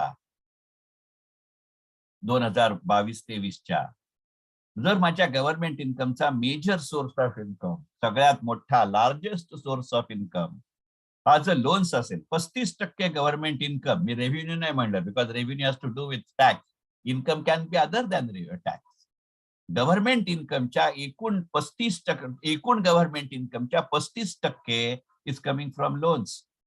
आणि जर तुम्ही खर्चाच्या साईडला गेला 2022-23च्या अर्थसंकल्पामध्ये सुद्धा, तर सरकारच्या खर्चाचा सगळ्यात मोठा लार्जेस्ट आयटम हा रिपेमेंट म्हणजे लोन इन्स्टॉलमेंट आणि लोन आहे 22%. आणि आज all of us are quite aware की interest loan on loan payable by the government is not an appropriation of profit, it's a charge on income. गव्हर्नमेंटला profit होतो की नाही हा वेगळा विषय आहे, पण without considering the deficit level I have to make the payment. कारण त्याच्यामध्ये जर मी डिफॉल्ट केला तर संपूर्ण माझी इंटरनॅशनल फायनान्सिंगची परसेप्शनच बदलतात, मग माझी फार ईस्टर्न इकॉनॉमी व्हायची परिस्थिती येते. आपण 91 साली ते टाळलं होतं, 2022 मध्ये आपल्याला ते टाळताच येणार. आणि ही जर गोष्ट करायची असेल तर जो माझा रेग्युलर सोर्स ऑफ इन्कम आहे, असा पर्सनल इन्कम टॅक्स फार मोठ्या प्रमाणावर जाईल अशातला भाग नाही. तर 15% एका विशिष्ट तारखेला मला गव्हर्नमेंट इन्कम म्हणून मिळतं. म्हणजे जोपर्यंत माझी जीएसटी मला ही लेव्हल देत नाही किंवा सिक्युरिटीज ट्रान्झॅक्शन ही लेव्हल देत नाही. आता तुमच्या लक्षात येईल की क्रिप्टो करन्सीवरती टॅक्स का, आता तुमच्या लक्षात येईल सिक्युरिटीज ट्रान्झॅक्शन टॅक्सला हात का नाही लावत. कारण गेल्या वर्षीच्या बजेट इस्टिमेट्स काय रिव्हाइज्ड इस्टिमेट पेक्षा सुद्धा 15 जानेवारीलाच I have collected more securities transaction tax. Current financial इयरचे 2.5 महिने शिल्लक असताना गव्हर्नमेंट म्हटलं मला इन्कम मिळतंय ना, मग मी आता पर्सनल इन्कम टॅक्सला हात लावू नाही. आणि त्यातली पॉलिटिकल इकॉनॉमी कदाचित अशी असू शकते की जर काही इन्कम टॅक्स मध्ये थोडंफार मागे पुढे करायचं असेल ते थोडंफारच होईल, फार मोठ्या प्रमाणावर होईल अशातला भाग नाही. तर तर 2023च्या बजेटमध्ये होईल, कारण 2024च्या पार्लमेंटरी इलेक्शनच्या आधीचं ते शेवटचं बजेट असेल. अगदी 2024 साली मे महिन्यात इलेक्शन घेतल्या तरी 1 फेब्रुवारीला जर बजेट येणार असेल तर that will be interim one. आणि changing a personal income tax is a policy related matter, आणि generally policy related decisions are not suppose to be taken in interim budget. आणि एवढा मोठा पार्लमेंटरी प्रोटोकॉल गव्हर्नमेंट तोडेल अशी आता परिस्थिती नाही. Number 1.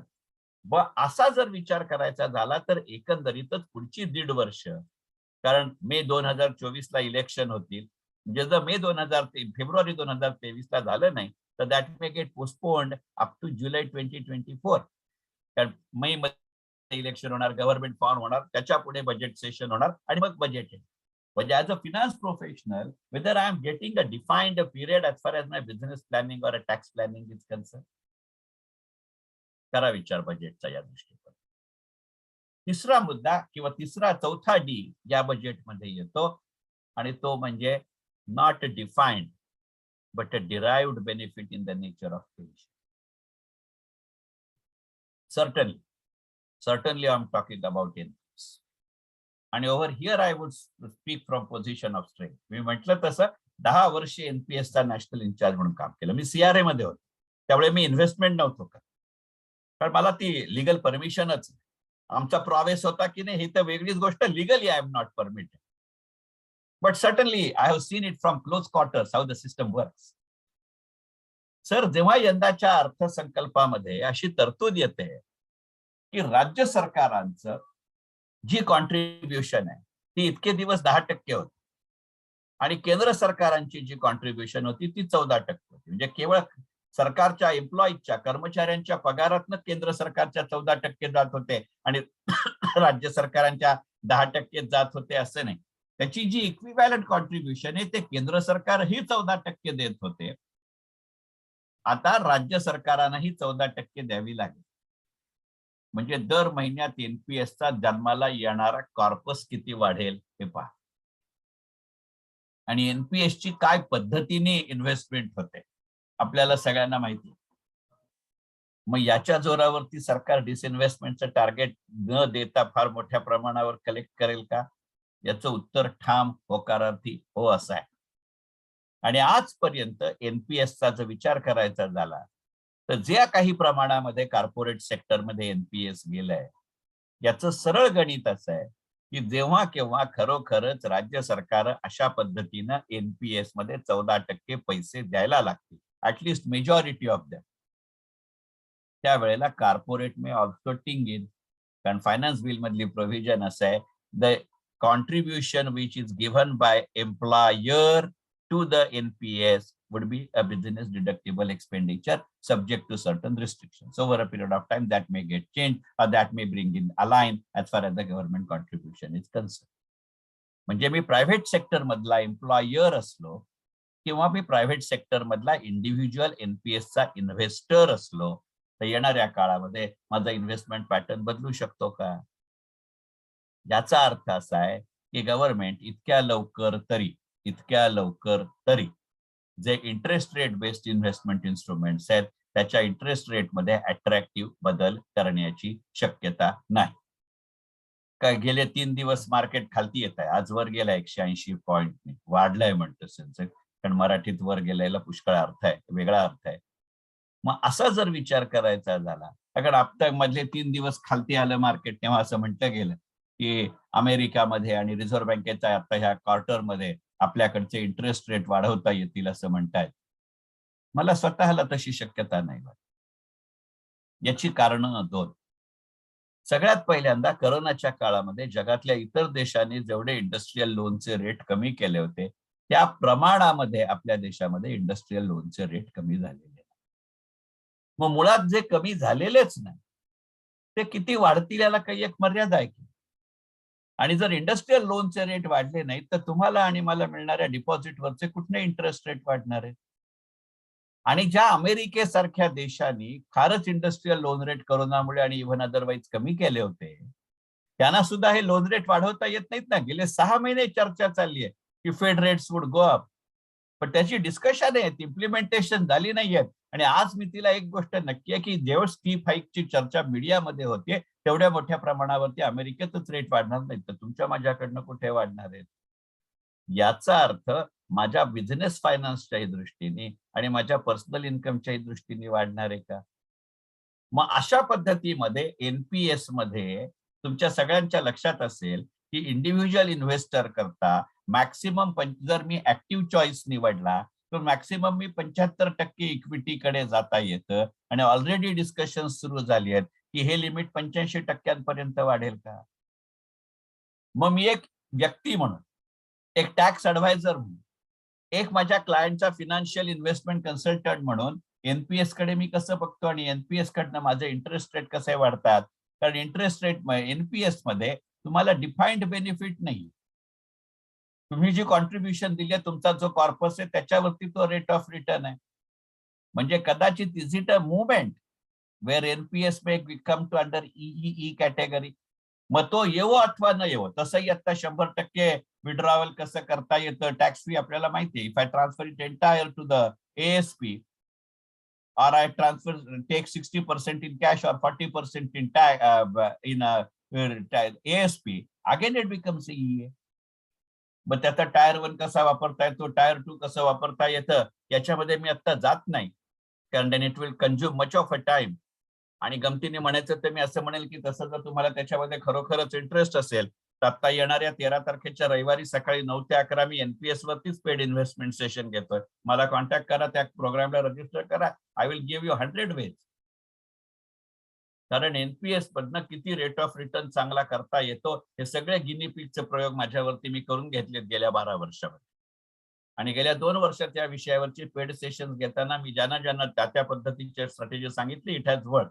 I am not selling my concept, but whether government is selling the NPS in that particular manner needs to be understood. आणि आपण गेले काही आठवड्यांमध्ये, काही महिन्यांमध्ये असं पाहिलंय की जेव्हा असं एखादं प्रॉडक्ट त्यातलं चालायला लागतं तेव्हा automatically it has a positive impact on many other states. जेव्हा त्या फील्डमध्ये, जेव्हा गेल्या वर्षी टाटा म्युच्युअल फंडनं डिव्हिडंड यील्ड स्कीम आणली, पहिल्यांदा नाही आली आपल्या देशामध्ये डिव्हिडंड यील्ड स्कीम. 2002 पासून आपल्या देशात डिव्हिडंड यील्ड स्कीम आहे. मधल्या काही वर्षात आल्या नव्हत्या, पण तेव्हा आलेल्या अजूनही बाजारामध्ये अवेलेबल होत्या. पण टाटा डिव्हिडंड यील्ड स्कीम मुळे पुन्हा एकदा डिव्हिडंड यील्ड स्कीम जेव्हा became a matter of discussion, the performance of all earlier ABCL kind of ABCL, Aditya Birla Sun Life mutual फंडच्या ज्या डिव्हिडंड यील्ड स्कीम होत्या, युटीआयच्या ज्या डिव्हिडंड यील्ड स्कीम होत्या, automatically the performances thereof got galvanized. Whether the same thing would happen to the other pension products which are available in our country. मग एक practising chartered accountant म्हणून, एक professional म्हणून मला त्याचा विचार करावा लागेल का, त्या गोष्टीचा विचार करतो. दीपिका माळी मॅडमचा प्रश्न आहे की whether government would be in a good position if it collects a tax on such income. Probably this question is related to a cryptocurrency. 101%, madam, government is not in a good position to do it. Government to start with would be relying more on your self-declared incomes and self-declared expenditure, declared informations about this. And slowly based on that, government would start tightening its notes. As of date, government is, if it is related to a cryptocurrency income, certainly government is not in a much more safer position as it is in case of my other sources of income. If it is related to the commodity or equity or a mutual fund or any other instrument related to the appreciation in our country, government, compared to that status, government is not in that strong position as far as the income from cryptocurrency is concerned. It is dependent more on your thing. And that's why मगाशी प्रश्न होता की VDIS येईल का, कदाचित ती आली तर ती पुढच्या स्कीम मध्ये येईल आणि त्याची प्रोव्हिजन म्हणून आता ते 2 वर्ष टॅक्स रिटर्न, पुढची 2 वर्ष तुम्हाला टॅक्स रिटर्न बदलता येईल का, असा विचार करावा लागेल. आणि मग अशी जर पेन्शन प्रॉडक्ट्स करता मला तुम्हाला जर चांगले रिटर्न्स द्यायचे असतील, त्याचा जर इन्व्हेस्टेबल कॉर्पस वाढवायचा असेल तर मला मग दुसऱ्या पद्धतीने विचार करा. As a government I have to ensure that steady flow of good investable opportunities are made available in our country, which are basically in medium to long term possible. आणि मग त्या दृष्टिकोनातनं आपण डिसइन्व्हेस्टमेंट कडे कसं पाहणार याचा विचार करावा लागेल. आपल्याला कल्पना आहे की यंदाच्या अर्थसंकल्पामध्ये 78,000 कोटी रुपयांचं बजेट टार्गेट ठेवलेलं आहे. जर LICचा खरोखर जशी बाजारामध्ये चर्चा आहे तशी 10% इक्विटी फ्लोट झाली तर साधारणपणे we are talking about 1.6 lakh crores to 1.8 lakh crores. आपण अगदी गृहीत धरलं की मार्चच्या शेवटच्या आठवड्यामध्ये LIC IPO ओपन झाला, त्यामुळे तो स्पिल ओव्हर मध्ये पैसे जमा झाले, तरी सुद्धा this particular thing would get cover. पण LIC IPO एक फायनान्स प्रोफेशनल म्हणून, आता it has become a certainty. आणि why I am connecting it with budget, त्याचं सिम्पल लॉजिक आहे. तुम्हाला सगळ्यांना कल्पना आहे की LICच्या IPOची सगळ्यात पहिल्यांदा अनाउन्समेंट ही 1 फेब्रुवारी 2020 ला प्रेझेंट झालेल्या बजेटमध्ये केली. पण ते सगळं वर्ष कोरोनाच्याच गमती जमतीत गेले. पण मग म्हणून ती 1 फेब्रुवारी 2021च्या बजेटमध्ये तशीच्या तशी रिपीट करण्यात आली. मग 2021-22च्या फिनान्शियल इयरमध्ये आपण अनेक ऍडमिनिस्ट्रेटिव्ह चेंजेस केले. LICचं पहिल्यांदा इतकी बॅलन्स शीट मोठ्या प्रमाणावरती प्रसिद्ध झाली. पूर्वी ती फक्त वेबसाईटमध्ये यायची, अगदी फिनान्शियल न्यूजपेपर सुद्धा मोठ्या प्रमाणावर ते कॅरी करायचे. पण यावर्षी आपण पाहिलं की अगदी जनरल पेपर्समध्ये सुद्धा संपूर्ण पानभर LICची बॅलन्स शीट प्रसिद्ध झाली. As a chartered accountant you see the possibility of this. पहिला चेंज. दुसरा चेंज, LICने बोर्ड कंप्लायन्स क्लिअर केला. आज पहिल्यांदा त्याच्यावरती 9 इंडिपेंडंट डायरेक्टर आहेत. त्याच्यामध्ये 4 चार्टर्ड अकाउंटंट्स आहेत, 2 महिला आहेत. You see the composition. म्हणजे फायनान्स प्रोफेशनल्ससाठी डिसइन्व्हेस्टमेंटच्या पुढच्या मुद्द्याकडे मी सांगतो. कारण LIC is just a starter. Air India टाटाकडेच गेलं, तो संपूर्ण स्ट्रॅटेजिक सेलच झाला. तसं काही प्रत्येक ठिकाणी गव्हर्नमेंट स्ट्रॅटेजिक सेल करेल अशातला भाग नाही. आपल्या देशाची जी काही पॉलिटिकल सायकिक आहे, पॉलिटिकल सायकॉलॉजी, सायकिक नाही म्हणत का, पुन्हा सायकिकला वेगळा अर्थ आहे. पॉलिटिकल आणि हे शेवटी कन्व्हर्सेशन किंवा प्रोसेशन रेकॉर्ड होत आहे म्हणून नव्हे, पण इव्हन अदरवाईज तुमच्या असं लक्षात येईल की मुळामध्ये आपल्याकडे जी काही सोशिओ पॉलिटिकल सायकॉलॉजी आहे त्याच्यामध्ये गव्हर्नमेंटनी सगळं एकदम विकणं हे आपल्याला अपेक्षित नाही. पण जर आपण आता पाहिलं की एअर इंडिया स्ट्रॅटेजिक सेल करणं ही चर्चा काही आज नव्हती होत. याबद्दलची सगळ्यात पहिल्यांदाच विधान 2002 सालचं त्यावेळेचे आपले पंतप्रधान अटल बिहारी वाजपेयी यांचं आहे की ते म्हणले की बाबा माझं स्वतःचं तरी व्यक्ती आणि पंतप्रधान म्हणून मत असं आहे की फार लॉंग टर्म मध्ये एअर इंडिया गव्हर्नमेंट चालवू शकेल अशातले भाग नाही. आम्हाला एअर इंडियातनं बाहेर यावं लागेल and it should be sooner and not later, असं अटलजी म्हणूनही 2022 झालं. पण यंदाच्या अर्थसंकल्पातला त्याच्या संबंधातला जो उल्लेख आहे तो बघण्याजोगा आहे. आणि मग थोडी त्याची सांगड आपण आधीच्या पॉलिसी डायरेक्शनशी घालू. Over here the success or failure of this particular budget and this is another D in the form of decembers. बघा, यंदाच्या अर्थसंकल्पामध्ये एक उल्लेख आहे की Air India is handed over to Tata. गव्हर्नमेंटला त्याच्यामध्ये त्रास झाला. 18,000 कोटी रुपये टाटाने दिलेत, पण त्यातले फक्त 2,600 कोटी रुपये काहीतरी 2,637च्या आसपास कोटी रुपये फक्त गव्हर्नमेंट ट्रेजरीमध्ये गेलेत. बाकीचे सगळे एअर इंडियाचे डेट द्यायला लागले. टाटाने पैसे वेळच्या वेळी भरले आणि त्या अग्रीमेंटमध्ये गव्हर्नमेंटने असं म्हटलं होतं की 31 डिसेंबरच्या आत आम्ही एअर इंडियाचा ताबा टाटाला देऊ. प्रत्यक्षात तो 27 जानेवारीला दिला गेला. इतकं मेजॉरिटीचं गव्हर्नमेंट असून, तुहिनकांत पांड्यांसारखा एक अत्यंत चांगला ऑफिसर असूनही, but now government has learned a lesson.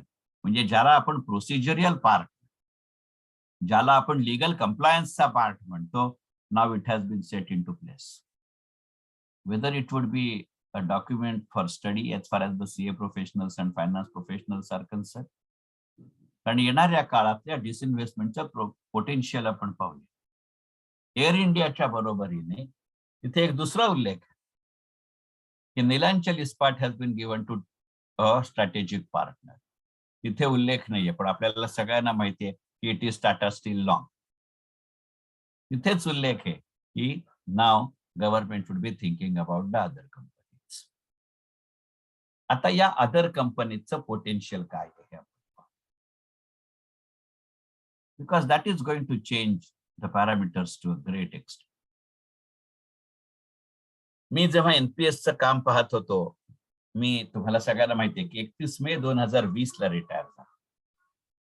31 March 2020 चा जो फिगर आहे की सेंट्रल गव्हर्नमेंटच्या टोटल अंडरटेकिंग जे साधारणपणे 1250च्या आसपासचे आहे. आणि 20 मार्च 2020 ला आपल्या माननीय पंतप्रधानांनी राष्ट्राला उद्देशून रात्री 8 वाजता भाषण केलं. आपण ते भाषण आयुष्यात विसरू शकणार नाही, कारण that is for the first time in order to face the corona, a 3-week long lockdown was declared in our country. पण त्याच्याच मध्ये आत्मनिर्भरची घोषणा केली. आणि त्या आत्मनिर्भर मध्ये नंतर सलग 5 दिवस अर्थमंत्री निर्मला सीतारामन आणि त्यावेळेचे अर्थ राज्यमंत्री अनुराग सिंगजी ठाकूर यांनी दररोज 1.5 तासाच्या अशा प्रेस कॉन्फरन्सेस घेतल्या होत्या. आणि त्यातल्या 3ऱ्या दिवशी या पीएसयू डिसइन्व्हेस्टमेंटचा विचार आहे. आणि ते असं म्हणले होते की public sector enterprises would be divided into core and non core. तुम्हाला पाहिजे असेल तर ह्या प्रेस कॉन्फरन्सेस अवेलेबल आहेत वेबसाईटवरती गव्हर्नमेंटच्या. ऍड व्हर्बेटिम जाऊन पहा.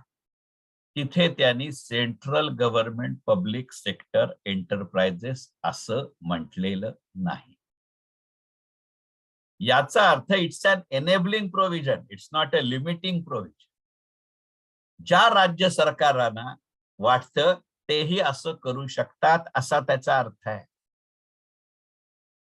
आणि मी मगाशी जे म्हटलं तसं की मी एनपीएस फक्त सगळीच्या सगळी राज्य आणि सगळीच्या सगळी केंद्रशासित प्रदेश यांच्यामध्ये इम्प्लिमेंट नाही केलेलं. अगदी शेवटचं लेह लडाख जे निर्माण केलं ती अग्रीमेंट सही केली आणि मग मी रिटायर झालो.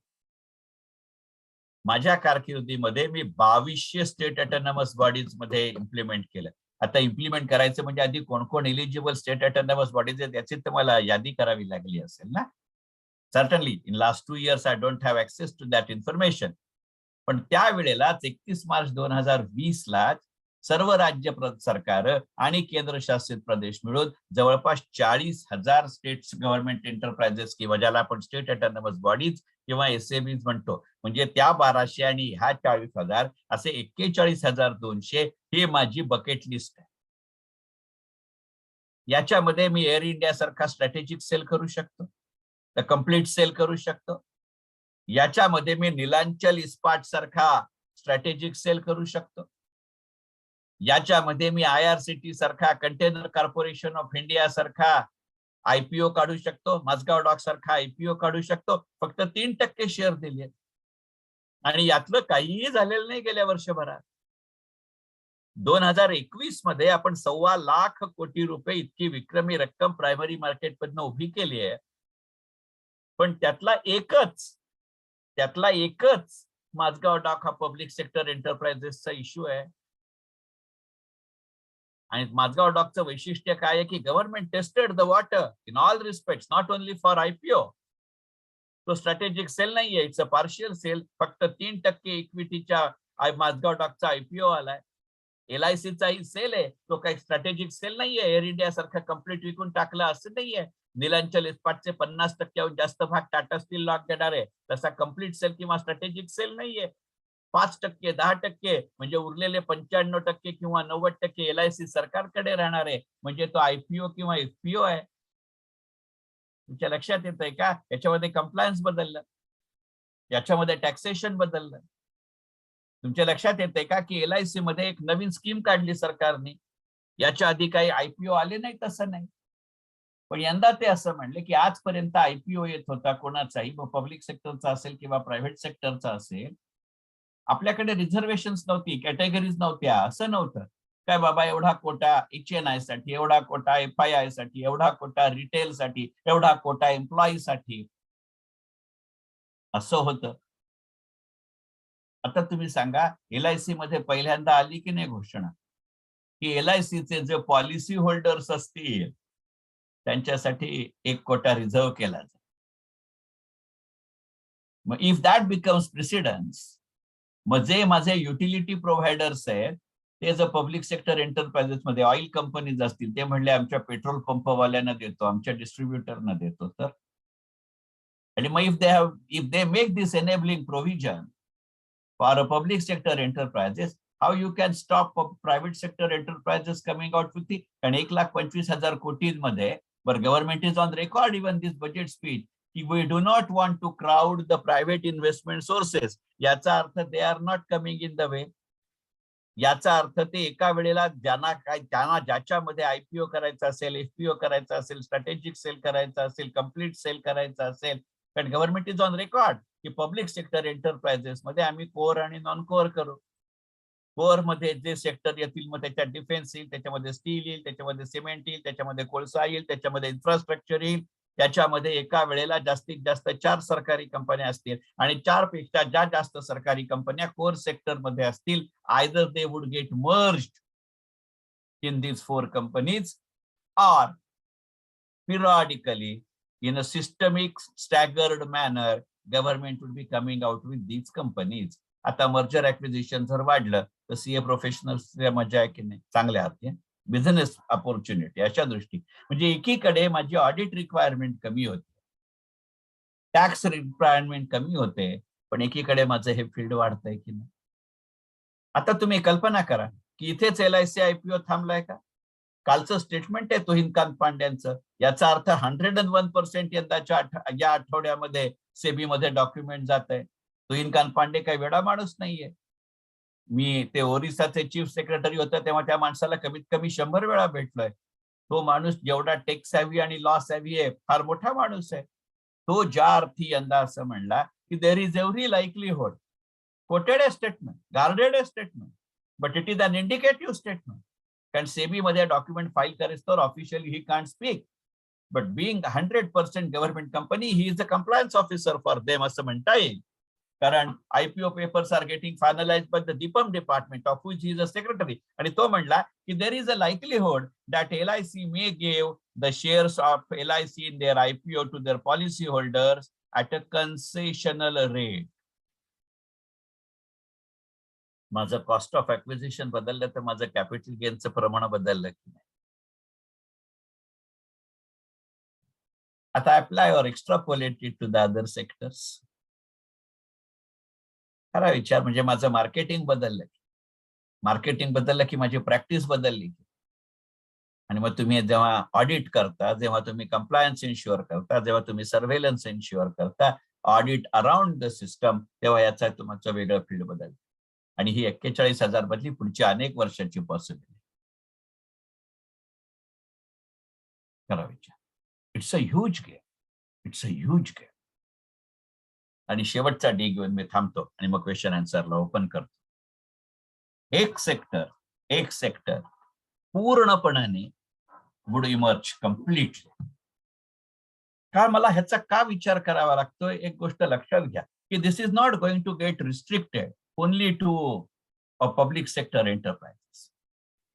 आणि हे मी आज नाही म्हणत, इव्हन जानेवारी महिन्यातल्या माझ्या युट्यूबच्या व्हिडिओमध्ये मी म्हणलं तर डिजिटल बँकिंग आणि जॉग्राफिकल रिच बँकिंग येईल आणि disinvestment would be in a complete different manner.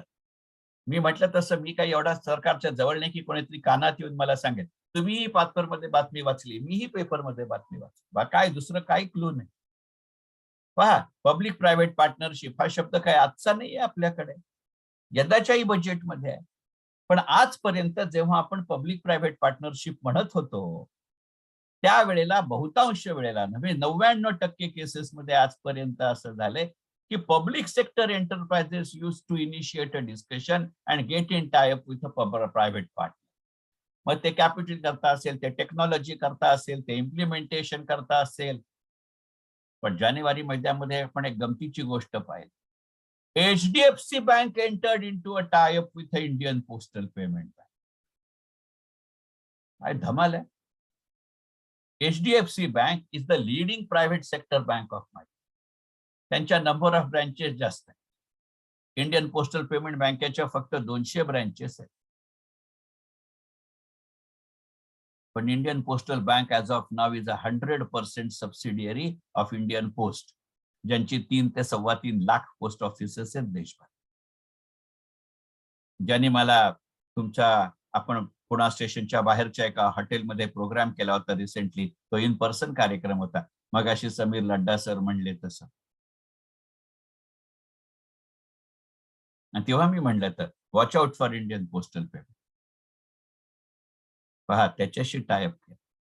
कारण HDFC बँकेच्याही असं लक्षात आलं की इंडियन पोस्टल पेमेंट बँकच्या 200 ब्रँचेस आहेत, but it's services are getting utilised or routed through more than 3 lakh post offices spread across the country. इतकंच नाही, पहिल्यापासून 17 ते 18 लाख ग्रामीण डाक सेवक आर ऑल्सो असोसिएटेड, ज्याला आपण आपल्या प्रोफेशनल पार्लन्स मध्ये बँकिंग करस्पॉन्डंट असं म्हणतो. म्हणजे henceforth the services would need to be on a larger geographical base. आपण लॉजिस्टिक मध्ये हे पाहतोय की नाही कि along with B2C business, now we are dependent or looking to C2C business. पहा ना, बजेट यायच्या मागच्या पुढे स्विगी इनिशिएट्स प्रोसेस झोमॅटोच्या अनुभवातनं शहाणं होऊन की जर तुम्ही आणि मी एका शहरामध्ये राहत असू तर चंद्रशेखर टिळकचं उदाहरण घेऊ की चंद्रशेखर टिळक आता राहत नाहीत, मी डोंबिवलीत राहतो, समीर लड्डा सर पुण्यात राहतात, पण गृहीत धरू की समीर लड्डा सर ही पुण्यात राहतात, अवंती गाडगे मॅडम ही पुण्यामध्ये राहतात. तर आज जर समीर लड्डा सरांना ऑफिसचं काहीतरी सीए इन्स्टिट्यूटच्या ऑफिसचं काहीतरी एन्व्हलप अवंती गाडगे मॅडम कडे पाठवायचं असेल तर ते सीए इन्स्टिट्यूटचं ऑफिस वापरू शकत होते, तोवर प्रश्न नाही. पण ते आता स्विगीलाही सांगू शकतात की हे एन्व्हलप देऊन द्या, महा बिझनेस C2C झाला की नाही. Then HDFC Bank is exploring a C2C business as far as the financial services are concerned by utilizing the usages and services of 18 lakh Gramin Dak Sevak along with 3 lakh Indian postal offices along with 200 branches. Now extrapolate it to everything. And this is getting enabled in this particular budget.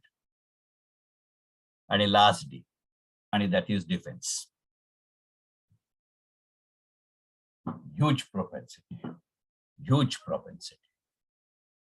3 महत्वाच्या घोषणा इथे लक्षात घ्यायला लागतील, या बजेटमध्ये येत आणि बॅकग्राऊंड मध्ये.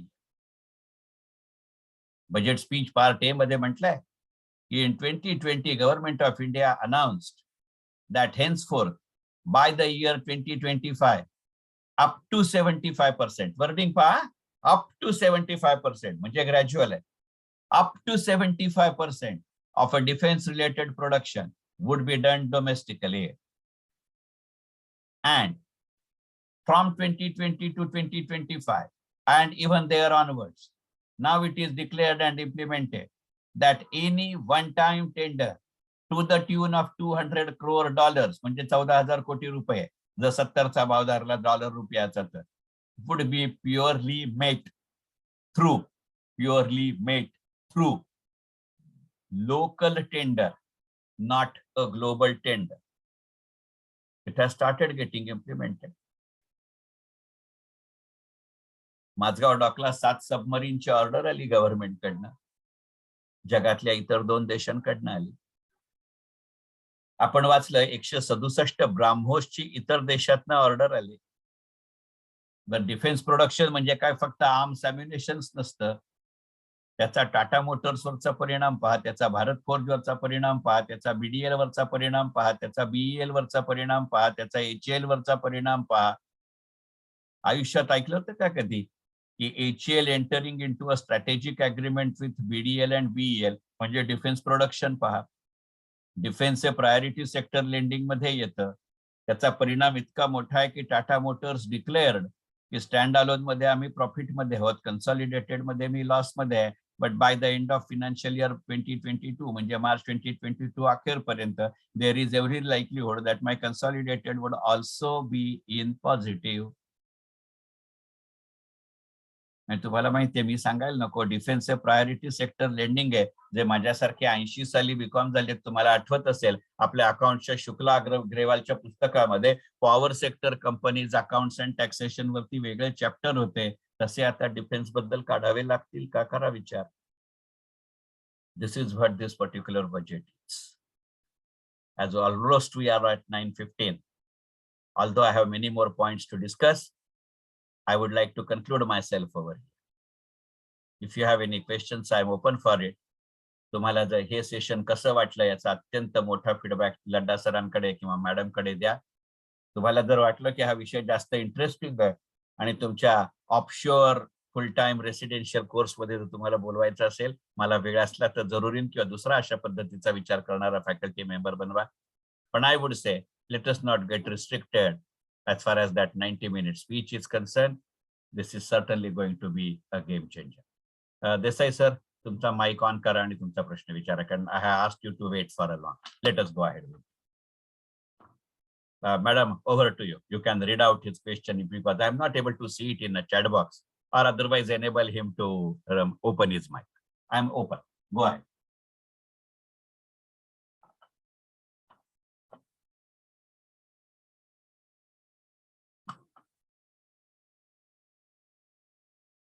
Desai sir, go ahead.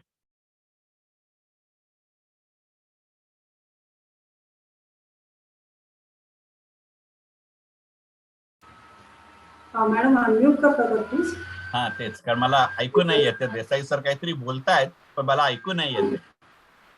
माझ्याकडे इथे नाही फंक्शनॅलिटी. हा तेच, माझंही तेच होत आहे की त्याने हँड रेज केलाय आणि त्यांचा माईक दिसत नाहीये. म्हणजे he was able to unmute it but I am not able to listen it. एकदा ट्राय करून बघते. Please please. मी त्यांना ऍक्च्युली परमिशन दिली आहे. हा, आणि मी तेच म्हटलं ना की त्यांचा माईक दिसत नाहीये, याचा अर्थ तो अनम्यूट आहे, पण ते काय बोलतायत हे मला ऐकू नाही येते. त्यामुळे I will not be able to reply. बाकी काही नाही.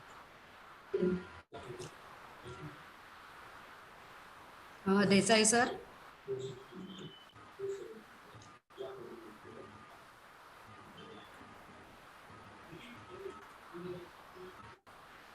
मे बी चुकून प्रेझेंट झाला. हा,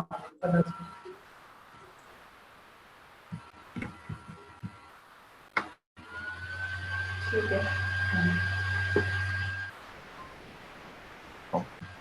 क्वेश्चन आन्सर टाइममधले मॅक्सिमम प्रश्न उत्तर देऊन झालेले. कानडे सरांचेच बरेचसे प्रश्न आहेत. Right, I know. But if you want, you can go for the vote of thanks. I have no issue. From my side, I have nothing else to say. Okay sir, आम्हाला तर इतकं इंटरेस्टिंग वाटत होतं की संपूच नाही असं झालं होतं. मी काय रात्रभर बोलेन. पुण्याच्या 2 मॅनेजमेंट इन्स्टिट्यूट साठी अनेक वर्ष मी ओव्हरनाईट सेशन घेत असेल. तर शेवटी तुम्हाला काम आहे. आता मी रिटायर माणूस आहे आणि फेब्रुवारी मार्च महिन्याच्या तुमचा वर्कलोड काय असेल याची मी कल्पना करू शकतो. त्यात 7-8 तारीख म्हणजे जीएसटी जीव खात असेल आणि ऍडव्हान्स टॅक्स आहेत. Okay, do any of the participants have any questions? काही प्रश्न आहेत का अजून? तुम्ही क्वेश्चन आन्सर टॅब मध्ये टाकू शकता किंवा अनम्यूट करून बोलायचं असेल, विचारायचं असेल तरी करू शकता.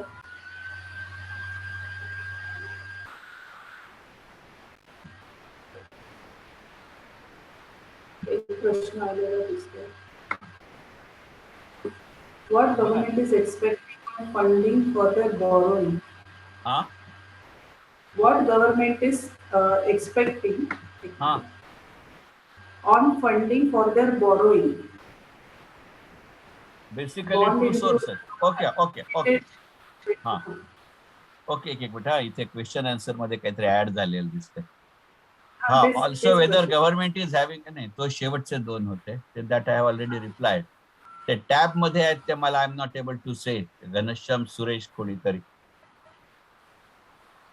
शेवटचे 2 प्रश्न हितेश कुमार जैन यांचे दिसतात. हा तेच, ते मला दिसले. Digital rupee that I said आणि युपीआय आणि आधार बेस त्याच्यानंतर पण आहेत का? What government is expecting on funding for their borrowing? Okay, 2. Okay, त्याचं लगेच उत्तर देऊन टाकतो.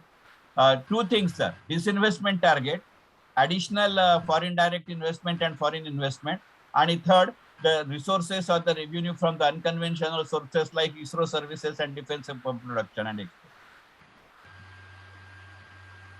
And certainly added tax collection from securities transaction tax, GST, and naturally the direct taxes. दुसरा प्रश्न काय होता सरांचा?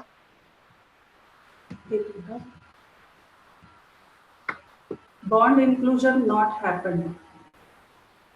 Bond inclusion. हा, ओके. हा माझा समज असा आहे, मी चुकत असेल तर करेक्ट करा, की कॉर्पोरेट बॉन्डच्या दृष्टिकोनातनं यंदाच्या बजेटमध्ये काही नाही, अशा अर्थाने ते बॉन्ड इन्क्लुजन म्हणत असतील. सर, दोन गोष्टींची एक शक्यता नाकारता येत नाही.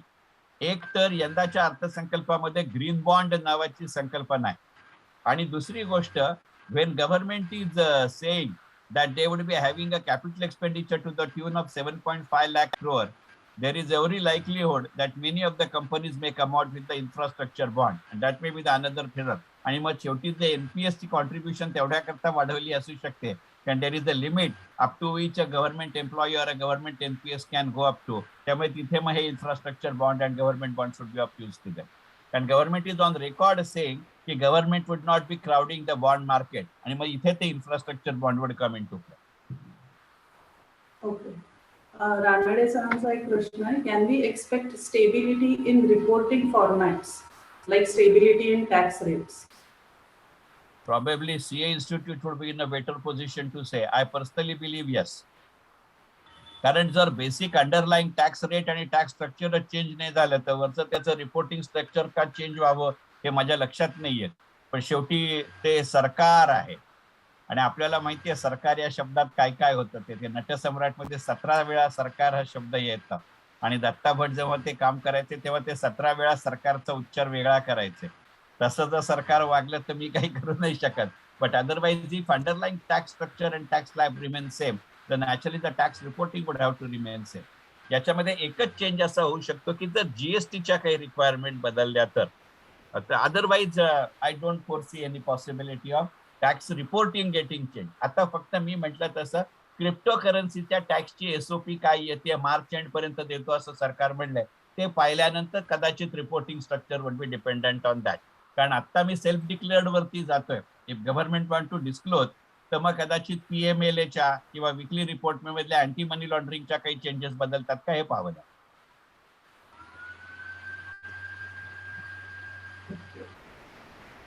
ओके, कॉन्टॅक्ट डिटेल मला माझे हवेत. माझा मोबाईल नंबर आहे 9820292376. कारण हितेश कुमार जैन सरांचा प्रश्न आहे, सर मी लिंक्डइन वरती नाहीये, म्हणजे ते कधीतरी अकाउंट ओपन केला असेल त्याच्यानंतर मी कधी गेलो नाही. मला फार कंटाळा येतो हे इंस्टाग्राम, व्हॉट्सअप, फेसबुक करता करता मी आता म्हातारा झालो, माझी तेवढी टेक सॅव्हीनेस नाहीये, कंटाळलो मी. आणि ईमेल आयडी ही ऑफिसमध्ये आपलं ICII पुण्याच्या ऑफिसमध्ये Chandrashekhar Tilak @gmail.com. Everything in small and in continuation, no special letters, no special alphabet. अजून काही प्रश्न दिसत नाही आहेत सर, सो आपण आता कन्क्लूड करूया. Sure, my pleasure. Yes, sir.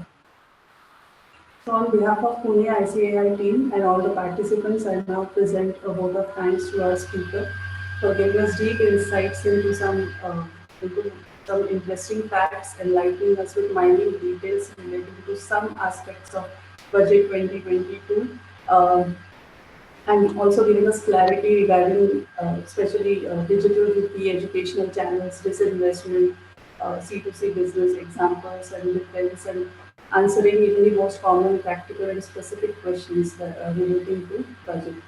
So thank you, sir. Thank you so much. And thank you all the members. Thanks a lot. Thanks a lot. We look forward to another session from you, sir. Definitely. Certainly, it will be my pleasure and honor. Wish you all the best. Thank you very much.